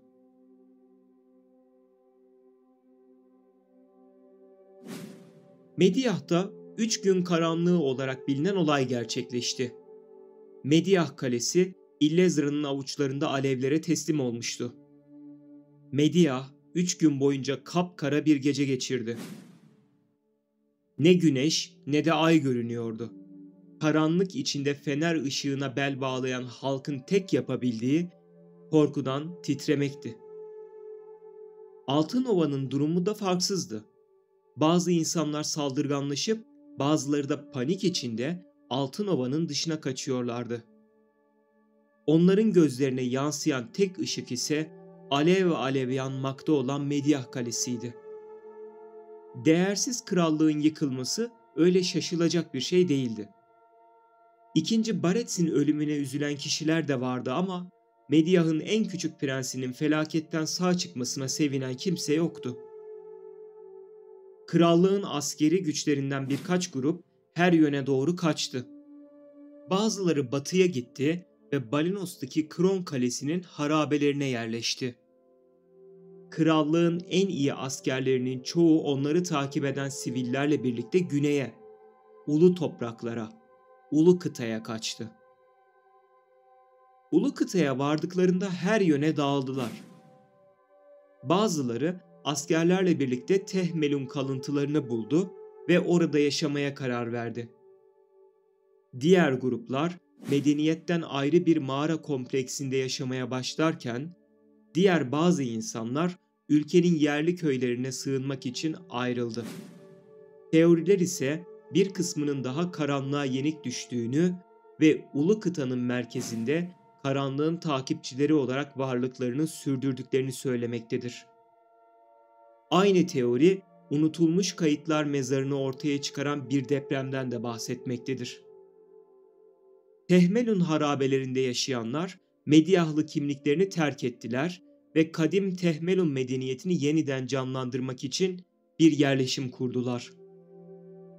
Bir süre sonra 3 gün karanlığı ulu kıtanın da üzerinden geçti ve toprakları tüketti.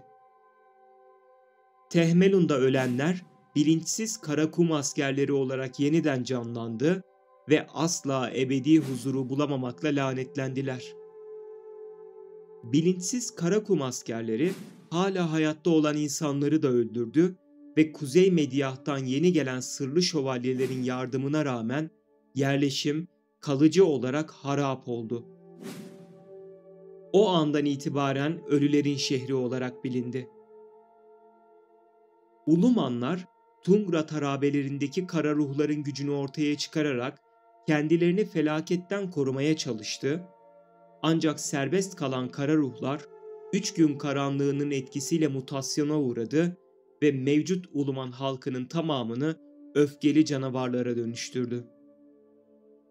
Kuzey Mediah'tan gelen mülteciler Ulumanların şehri Muzgar'ı boş buldu ve oraya yerleşti. Bu süre zarfında Büyücü Köyü Tarif, Letusa keşif gezisini, karanlığın 3 gününün etkilerini ve kara ruhlar ile yakındaki Tungrat harabeleri arasındaki ilişkiyi araştırmak üzere organize etti.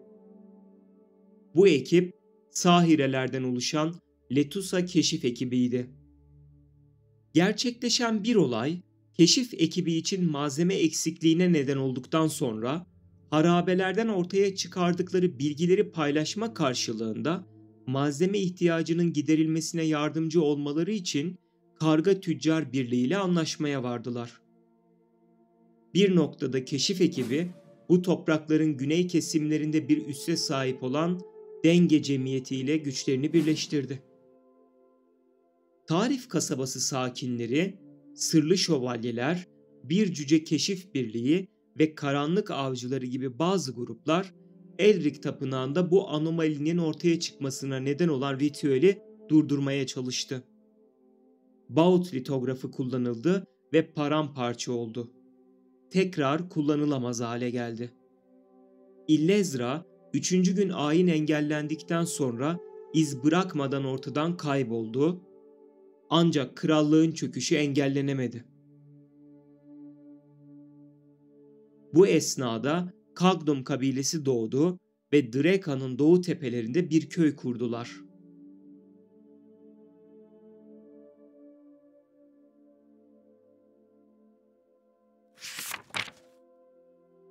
...277 ile 278 yılları arasında Calphion-Hydael Savaşı'nın sonunda Olvia kasabası savaşmadan teslim oldu ve Calphion Krallığı'nın kontrolü altına girdi.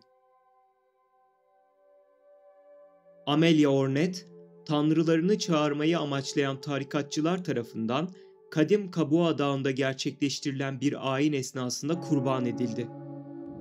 Godr Ayet'i içeren Kara Yıldız, Calphion'un batısındaki Kabua Dağı'na düşerek ormanın yarısını yok etti. Buradaki köy ve tapınak yok oldu ve meteoroitten kaynaklanan bir veba nedeniyle bölge ordu tarafından karantinaya alındı. Calphion yönetimi bunu da fırsata çevirdi ve felaket için Serendia Krallığı'nı suçladı. Savaş sonunda imzalanması konuşulan barış anlaşmasının tarihi öne çekildi ve daha sert yaptırımlarla revize edildi.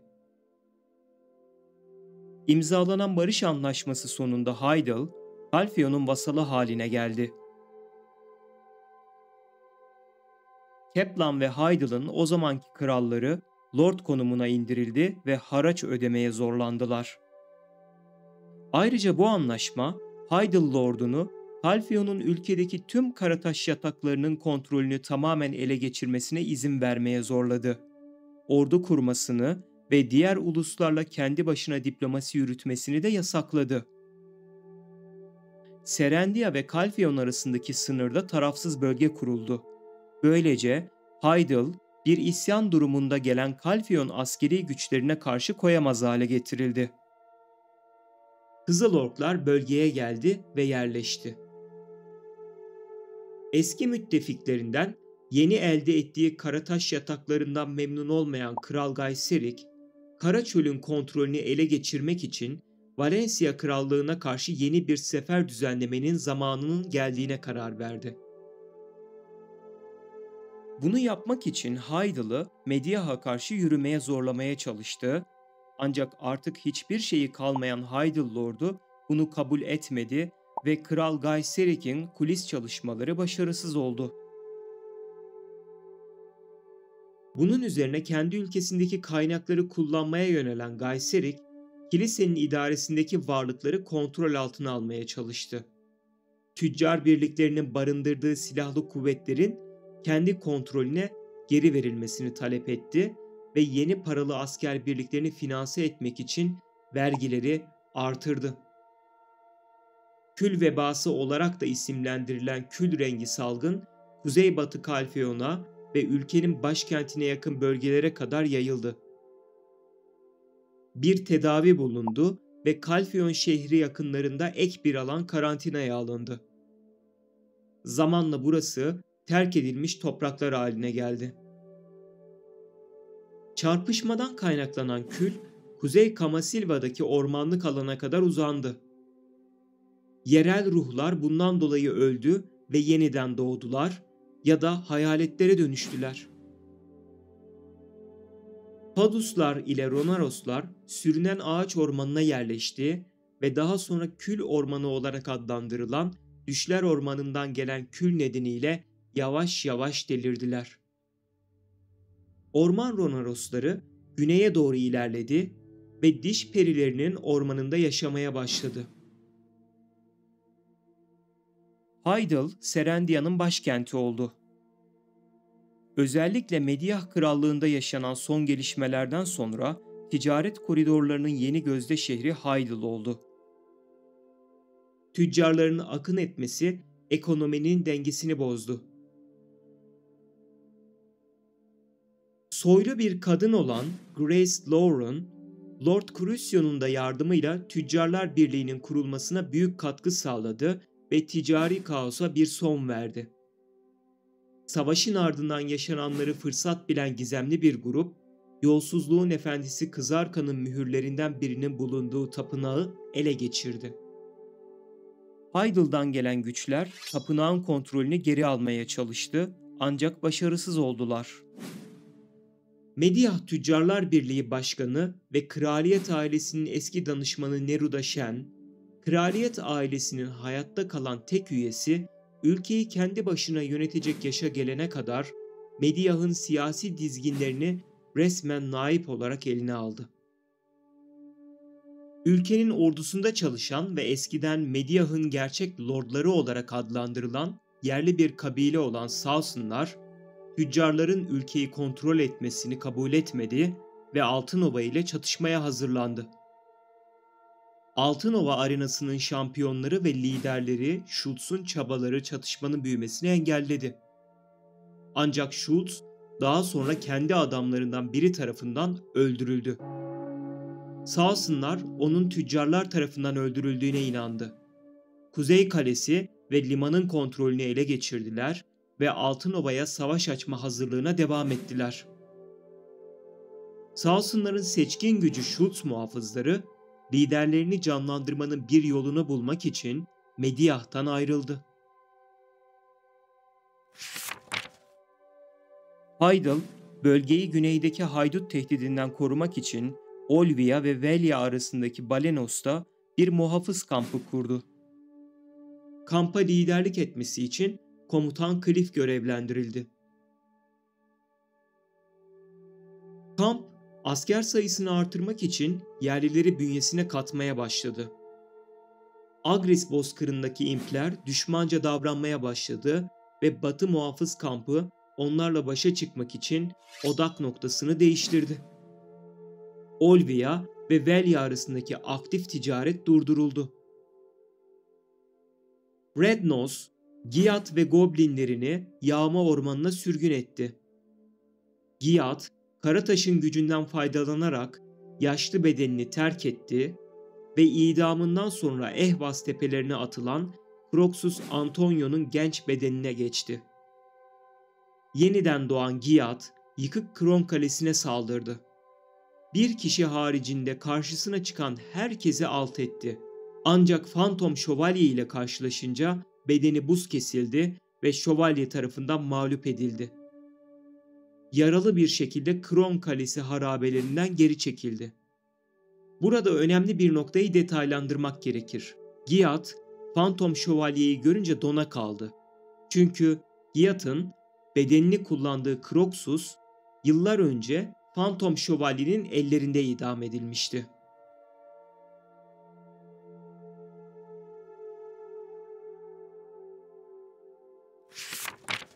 ...280 yılında demir madenindeki barbarlar Illezra'nın adını andılar ve onun dönüşü hakkında söylentiler yayıldı.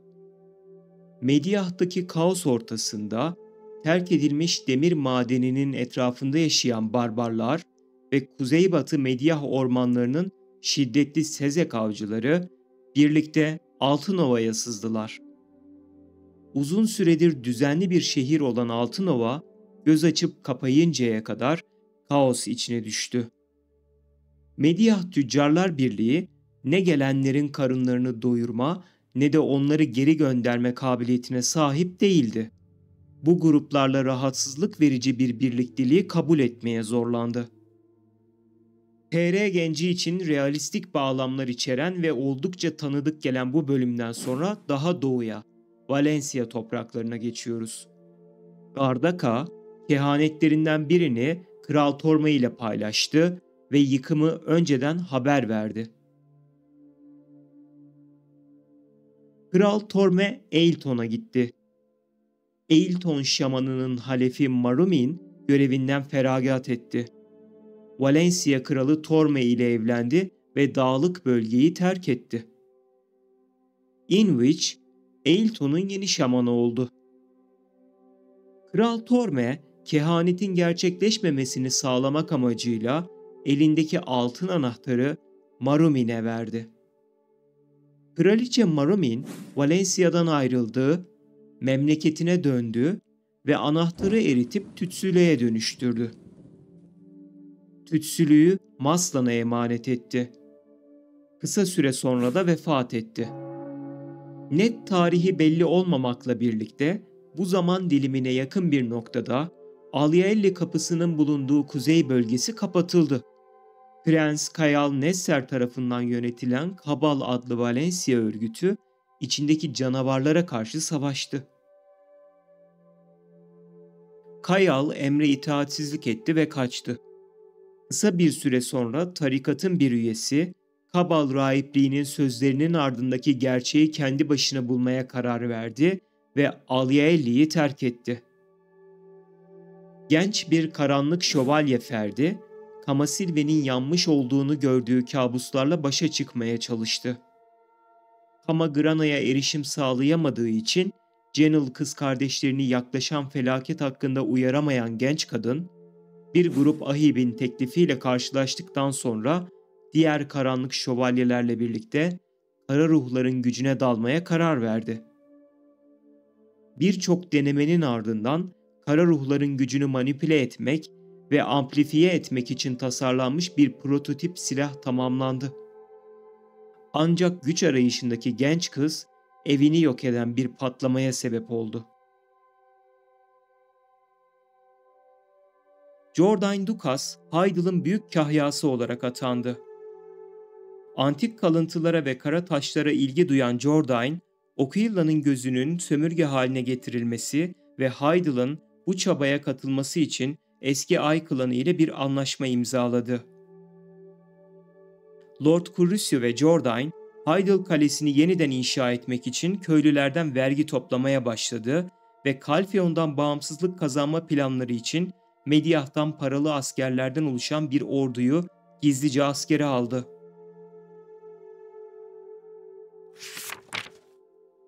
...281 yılında Calpheon sakinleri krallığın sert otoritesi karşısında sessiz kalmadı. Calpheon kralı Gaiserik zehirlenerek öldürüldü. Calpheon'daki her kesimi temsil edecek vekiller seçilerek parlamento oluşturuldu.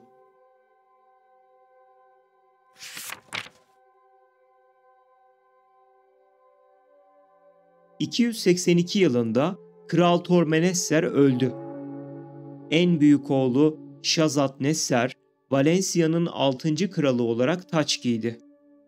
Üvey kardeşi 2. Prens Barhan Nesser, 1. prens oldu ve ordunun başına getirildi. Hayal, Kral Shazad tarafından Plaku'da ömür boyu hapse mahkum edildi. Ancak kompleksin içinde gizemli bir patlama meydana geldikten sonra kaçtı.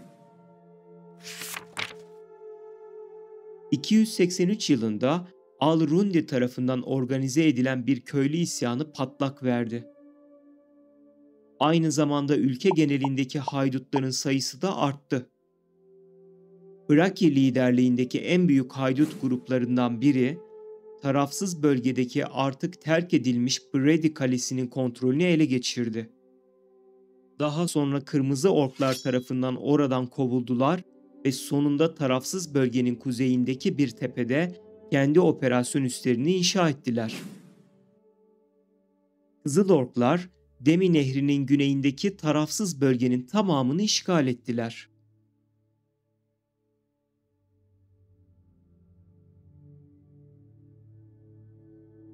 Kamasilva topraklarında rahibeler, Kamasilve ağacını uyandırmak için enerji toplamak üzere dış dünyaya gönderildi. Bunların arasında bir elf azizi olan Heraven, gürleyen toprağın güneyindeki Kamasilve tapınağının başına geçti. Tapınak, Mediah'ın toprağına nüfuz eden karanlığın kökünü kazımaya çalışmak için kurulmuştu. Kraliyet ailesi, ünlü General Gahaz Tuval'i gizli bir vazifeyle görevlendirdi. General, görevin ardındaki gerçeği öğrendikten sonra yapmayı reddetti ve kaçtı. Göreve itaatsizlikten hain olarak damgalandı. Daha sonra kendi adını taşıyan bir haydut örgütü kurdu.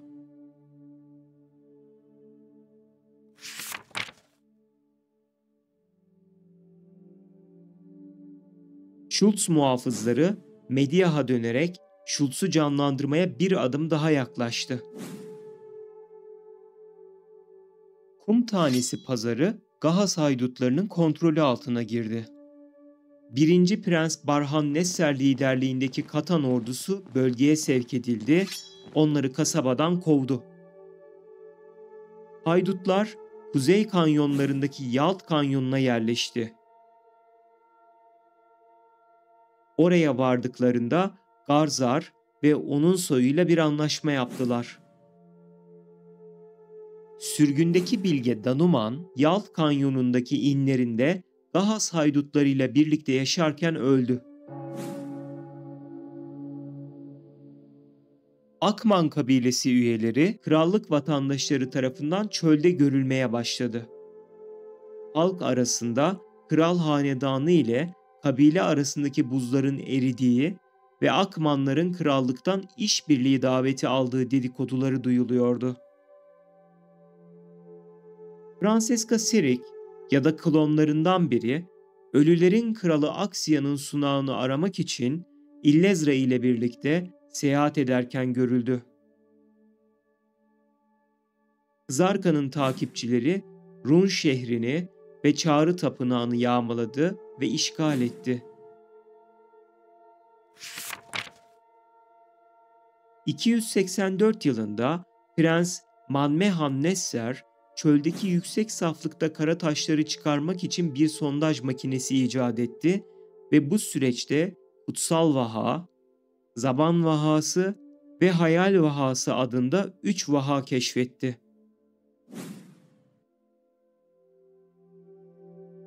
Kurak toprakların sınırından gelen bir ahip çetesi, Lamo Vadisi'nin altında bulunan Duzak Tüneli'nden faydalanarak Lemoria Muhafız Karakolu'na saldırdı. Lemoria muhafızları o gün Lamo Vadisi'ndeki savaşta üyelerinin yarısını kaybettiler ve ahip olduğuna inandıkları kişilerin ilerleyişini engellemek için tüneli kapattılar. Deyyan, taktığı kolyenin etkisi altında tutsak bir şekilde Eilton'u ziyaret etti ve Oğuk Hapı Araştırma Tesisine erişim elde etti.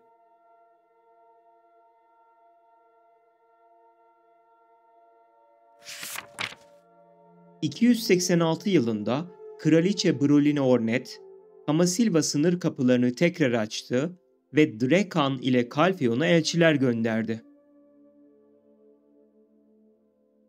Kamasilva kraliçesi, Kalfeon'un Kamasilva'ya askeri destek göndermesi için iki ulus arasındaki Şafak Paktı'nı imzalama çağrısında bulundu. Kalfeon, verilecek yardımın koşullarını değerlendirmek için bir delege gönderdi.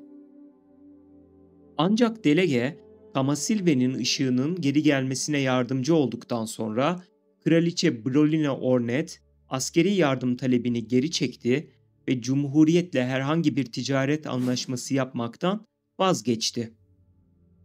51 yıl sonra Kamasilve'nin ışığının geri kazanılmasıyla Aduir'in kapısı yeniden açıldı. Mühür ağaçtan çıkarıldı. Lutrakonlar dünyaya geçiş yapabilir duruma geldi. Cenel kardeşleriyle yeniden bağlantı kurduktan ve bağlantının kesilmesinden bu yana neler olduğunu öğrendikten sonra onlarla ittifak yapmaya karar verdiler. Bir ahip akınıyla çıkan çatışma sonucu Lemoria muhafızları ve Açır muhafızları ortak bir operasyonla Drekan'ın batısında askeri bir karakol kurdu ve Ahib ile Kalkları bölgeden kovdular. Sefir'in Ahibleri Tunkuta'nın Troslarını manipüle ederek onları Dikenli Ağaç Kalesi'ne taşıdı ve ormanlarını koruyan Mavi Alev'i söndürmeye başladılar. Ayrıca Dikenli Ağaç Ormanı'nın tepesindeki Harap Kale'nin kontrolünü ele geçirdiler. Aziz Ambelif komutasındaki Cenel kuvvetleri Duzak Tüneli'nin her iki tarafının kontrolünü yeniden ele geçirdi.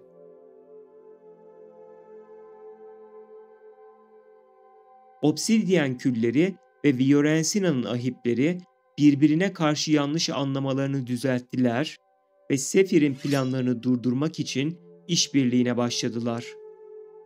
Sefir ise o sırada Dikenli Ağaç Kalesi üzerinde kara güneşi yükseltme hazırlıklarına başladı. Kamasilve ağacını canlandıran maceracı, Kraliçe Fiorencina Odor'un güvenini kazandı ve Ahib'e denge taşının yapımında yardımcı oldu. Bir Drakanya, Ereta'nın kupasını saklayan bariyeri kırdı. Ancak fedakarlık yapması gerekti ve Tışira'da Unix'in korlarını içeren mangala kurban edildi. İkinci bir Drakanya çıktı, Erebyork'u yendi ve 7. cadının gücünü elde etti. Böylece tekrar uçma yeteneği kazandı. Bir muhafız, Bahitram klanı tarafından Unix'in korlarını içeren mangala yönlendirildi. Söz konusu muhafız, damarlarından akan Labreska'nın siyah kanını uyanışa geçirdi ve yeniden parlayan kutsal alevin küçük bir kısmını ele geçirdi. Garmot, Drekan'a karşı intikam almak için yeniden ortaya çıktı ve Kalkdum kabilesi Drekan'a karşı bir savaş başlattı. Drekan'ı ejderha ve kurtlara karşı savunmak için Drekan ordusu kuruldu. Bir muhafız ve bir Drakanya, Duvenkur'unu ziyaret etti ve Şef Durgef ile ayrı ayrı konuştular. Bir maceracı, ordu ve Şerekan hayaletlerinin de desteğiyle Garmot'u yendi ve onu kaçmaya zorladı. Batı muhafız kampında devriye birlikleri tarafından yaralı bir Ogre yakalandı. Ogre'nin güneydeki ıssız ormandan çıktığı ve ağaç ruhları tarafından kovalandığı tespit edildi. Soruşturma esnasında aynı ormanın derinliklerinde antik kalıntılar keşfedildi. Heidel'ın büyük kahyası Jourdain tarafından arkeolojik bir kazı çalışması başlatıldı. Heidel tahtının varisi Jared Domongat kazı çalışmalarını denetlediği esnada kalıntıların sırlarını ortaya çıkarmak için Edan ve ekibini işe aldı. Emma Bartali, Eilen ve bir maceracının yardımıyla Hron Kalesi'ne hapsolmuş tüm ruhları kurtardı. Böylece kadim taş odadaki Hron Kalesi'nin son kehaneti de gerçekleşti ve Emma'nın ailesine musallat olan kabuslar sona erdi. Jourdain Dukas, Calpheon'a karşı planladığı isyanı başlatmaya karar verdi. Ancak bundan huzursuz olan Crucio, tahtın tek varisinin geleceğini korumak için bu fikre destek vermedi. Jourdain, karanlığın hükümdarı tarafından ele geçirildi ve yerleşik barbar kabilelerin ve karanlığın güçlerinin yardımını alarak Calpheon Cumhuriyeti'ne karşı askeri bir sefer başlattı. Kalis, üzerinde S harfi bulunan imzalı bir mektup gönderen biri tarafından tehdit edildi. Kısa bir süre sonra Dahat Serik'in gizli kızına benzeyen bir kişi şehirde belirdi. Francesca Serik ve Calpheon tahtının tek varisi olan S olduğu düşünülen kadın hapsedildi. Ancak birçok kişi Kalis'i kadının Francesca Serik olamayacağına, çok genç olduğuna ve Francesca'nın onun 2 katı yaşında olması gerektiğine ikna etti. Kadın serbest bırakıldı. Belmorn, kadim ışık ve gizli muhafızların yardımıyla bir maceracı tarafından mağlup edildi. Artık cumhuriyette aranan bir kaçak olan Jourdain firar etti. Yolsuzluğun efendisi Kızarka'nın ruhsuz bedeni Serendia tapınağında çağrılmaya çalışıldı. Kalis, maceracı klanlarından onu durdurmalarını istedi.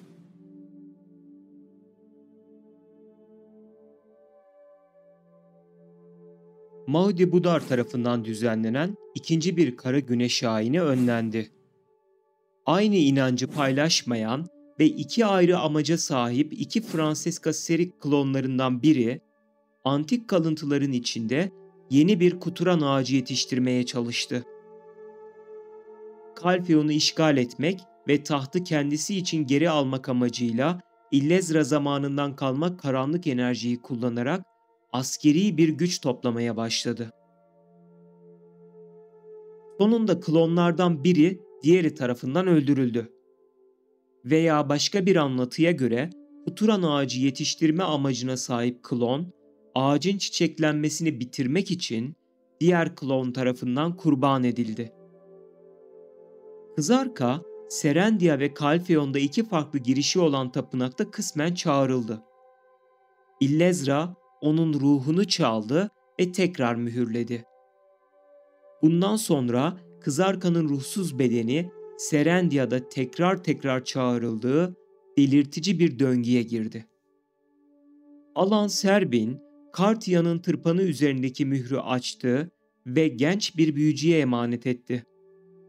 Tantu, yeni tamamlanmış demir yumruğu kabilesinden birine verdi. Heraven, bir kolcuyu Kamasilven kılıcının halefi olarak atadı. Bir Drakanya ve bir ejderha bilgini olan Leon, Media ülkesinde görüldü. Gizli muhafızlar, Talibre'nin kapısını buldu ve etkinleştirdi. Son kale Atoraksiyon'a giden yol açılmış oldu. Akman kabilesinin lideri Atosa, bir maceracıyı Edana'nın soyundan gelen biri olarak tanımladı. Birlikte bazı Akmanların kadim Ator'u ele geçirmeye çalıştığını öğrendiler. Atosa'nın kardeşi tarafından yönetilen Akman kabilesinden bir grup, geleneksel görüşlerinden koptu ve Valencia Krallığı'na karşı intikamlarını almak için kadim silahları kullanmaya karar verdi. Akman tapınağını işgal ettiler ve Valencia Kalesi'nin altındaki antik odanın kontrolünü ele geçirmeye çalıştılar. Kalkışmaları durduruldu ve daha sonra Atosa tapınağın girişine mühürledi.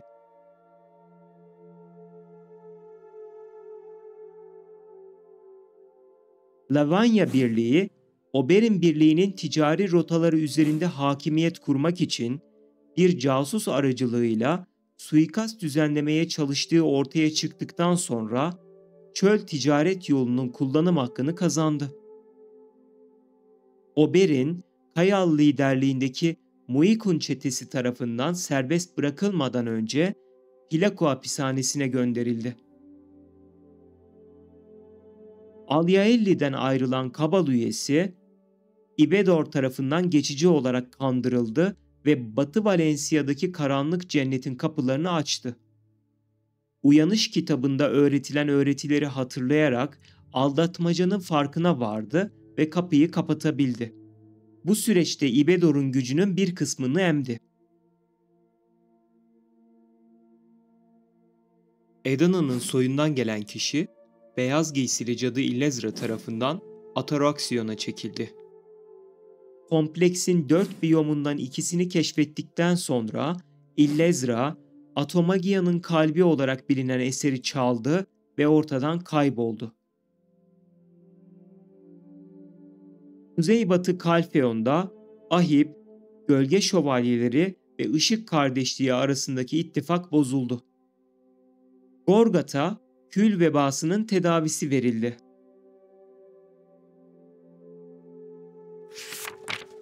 ...287 yılında maceracılar Alyaelli'nin kapılarının önünde kötü niyetli tanrının dünyayı istila etmesiyle yaşanacak çatışma hakkında bilgi sahibi oldu.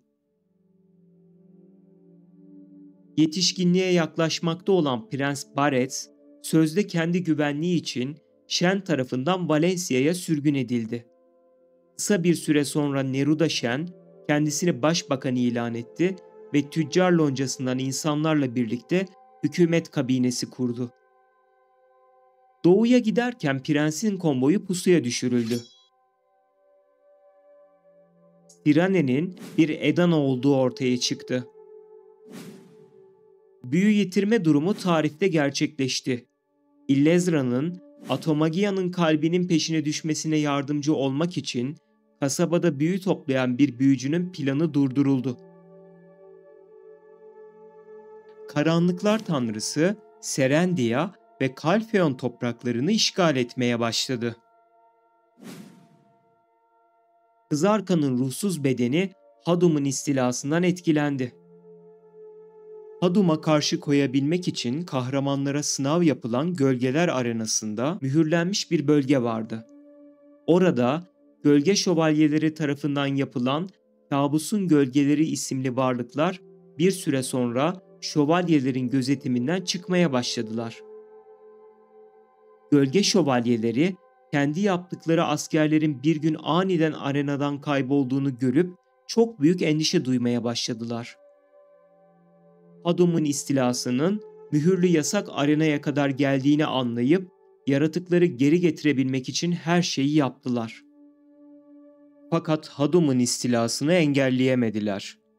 Hadum tarafından ele geçirilen kabusun gölgeleri, Hadum'un getirdiği umutsuzluğun gücüyle zaman ve mekan arasında bir yarık oluşturup saklandılar. Bu şekilde kendilerine alan oluşturan gölgeler, zehirli bir mantar gibi etraflarına umutsuzluk yaydılar. Kalfeon'daki en güçlü canlı olan Ogre ve Tepegöz'ü umutsuzluk yarığına çekerek itaat ettirdiler. Sonrasında Elvia'ya dönüşen Kalfeon topraklarında her zaman tuhaf olaylar oldu. Hadum'un umutsuzluğu ve aslında ona karşı gelmesi için yapılmış olanların kabusun gücüyle tamamen değişmesi, kara güneşin yuttuğu kül rengi gökyüzünün ara ara morarması ve kıpkırmızı kan kusması gibi olaylar hiç bitmedi. Hadum'un gücünü gözlemleyenler bu tarif edilemez durumu Elvia bozulma fenomeni olarak adlandırdı. Illezra, Ataraksiyon'a geri döndü ve kara ruh meteorunun düştüğü bölgeye ait koordinatları ele geçirdi. Valencia yolculuğu esnasında pusuya düşürülen Prens Barets, güneydeki ulu kıtaya kaçtı. Bir maceracı ve Mediah kraliyet ailesiyle yaptıkları sözleşmeyi yerine getiren gizli muhafızlar sayesinde Prens, Mediah'ın gözü harabelerinde krallık sınavına girdi ve hükümdar olarak konumunu meşrulaştıran tacı aldı. Ulu kıtanın bazı bölgelerinde yaşayan Mediah sakinleri onu Kral Barets III olarak tanıdı. Kuzey Mediah topraklarında liderliğini ilan eden Shen'i indirmeye yemin etti. Muzgar kısa süreliğine saldırıya uğradı. Muzgar sakinleri genç kralın tarafını tuttu ve köy onun yeni operasyon üssü haline geldi. Edana soyundan gelen Sirare, Kral Barets III ile evlendi.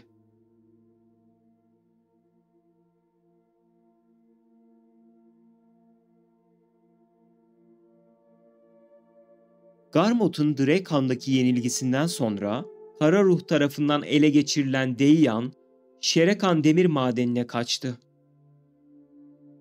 Drekanlılar onun Marktanan'ı uyandırmak istediğine inandılar. Deian, madendeki Sezekler tarafından mükemmel varlık olarak muamele gördü.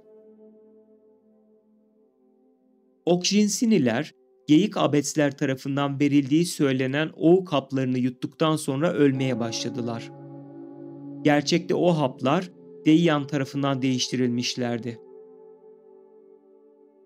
Kısa bir süre sonra terk edilmiş Şerekan demir madeninde bir patlama meydana geldi. Barbarlar tarafından inşa edilen kara taşlardan kule parçalandı. Uykudaki Köken barınağında bulunan uçurum alevinin üzerindeki mühür kırıldı. Hapları yutarak ölen Oksjinsini, kaynağın alevindeki olağan yeniden doğuş döngüsünden geçti, ancak dişi bir varlık, muhtemelen Ereborg, bu süreç sırasında ruhlarını uçurum aleviyle besledi ve delirmiş şekilde yeniden doğdular.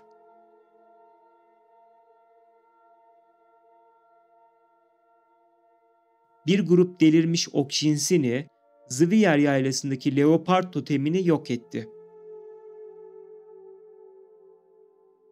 Abetslerin hanı Karsan, Oksjinsinilere leopard totemini neden yıktıklarını sormak için Yeşim Yıldız Işığı Ormanı'ndaki kehanet yolu üzerinden Floki ile görüşmeye geldi. Ancak Floki, totemi yıkanların Oksjinsiniler olduğunu fakat kendilerinde olmadıkları cevabını verdi. Ve Karsan'a Yeşim Yıldızı Işığı Ormanı'nda bir şey bulduklarını söyleyerek Oğu Kapı'nı gösterdi. Bu Oğu Kapı, Abetsler ve Oksjinsinilerin sıklıkla bölüşerek yedikleri Oğu Kapı'ydı. Floki, Oğu Kapı'nı yiyen Oksjinsinilerin hepsinin öldüğünü söyledi. Ayrıca Oğu Kapı'nı yedikten sonra yeniden çiçek açan Oksjinsinilerin eskisinden farklı olduğunu ve diğer yoldaşlarına saldırmaya başladıklarını söyledi. Leopard totemini yıkanların da o Oksjinsiniler olduğunu belirtti. Ancak Karsan, Abetslerin böyle bir şey yapmasının imkansız olduğunu ve bunu doğrudan kanıtlayacağını söyleyerek Oğu Kapı'nı içti. Karsan yanılmıştı ve öldü. Daha fazla Oksjinsini deliliğe yenik düştü. Kabilenin şefi ölümden kurtulmak için kendini kehanet yolunda saklamak zorunda kaldı. Abetsler ve Oksjinsini arasında bir savaş patlak verdi. Oksjinsini kısa bir süre sonra kar fırtınası olarak adlandırılan yerde durdurulana kadar yakındaki tüm Abets yerleşimlerini yerle bir etti. Kış ağaçları kirlenmeye başladı.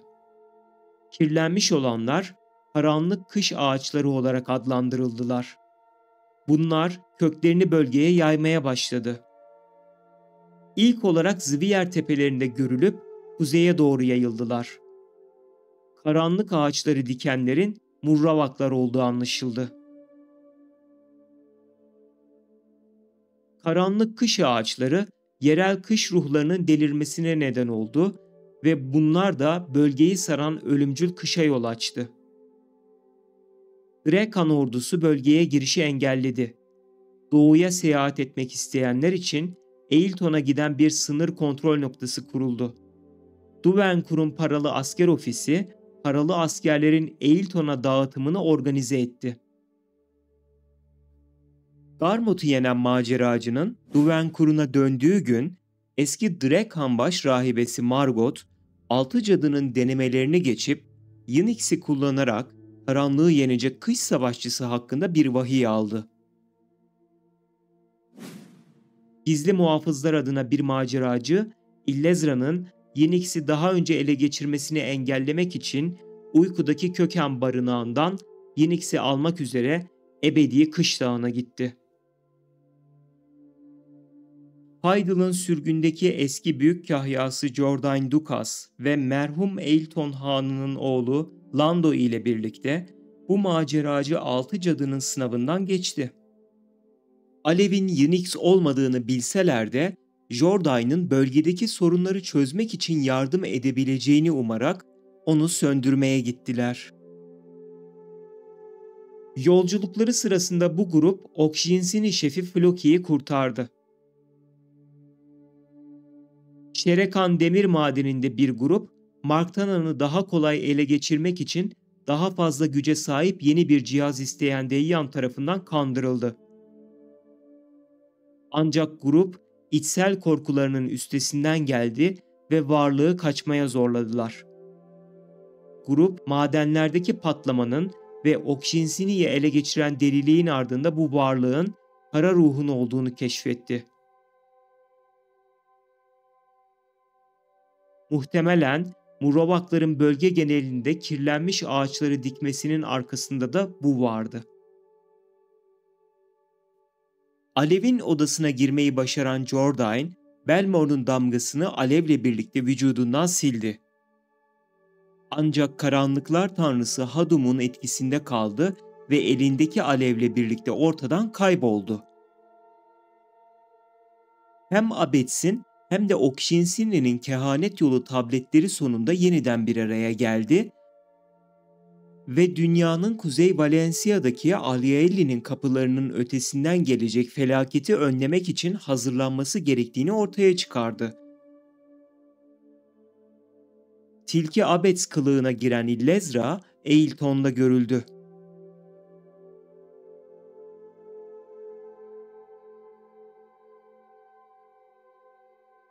Bu aşamaya kadar izleme nezaketi gösterdiysen teşekkür ederim. Kendine çok iyi bakıyorsun.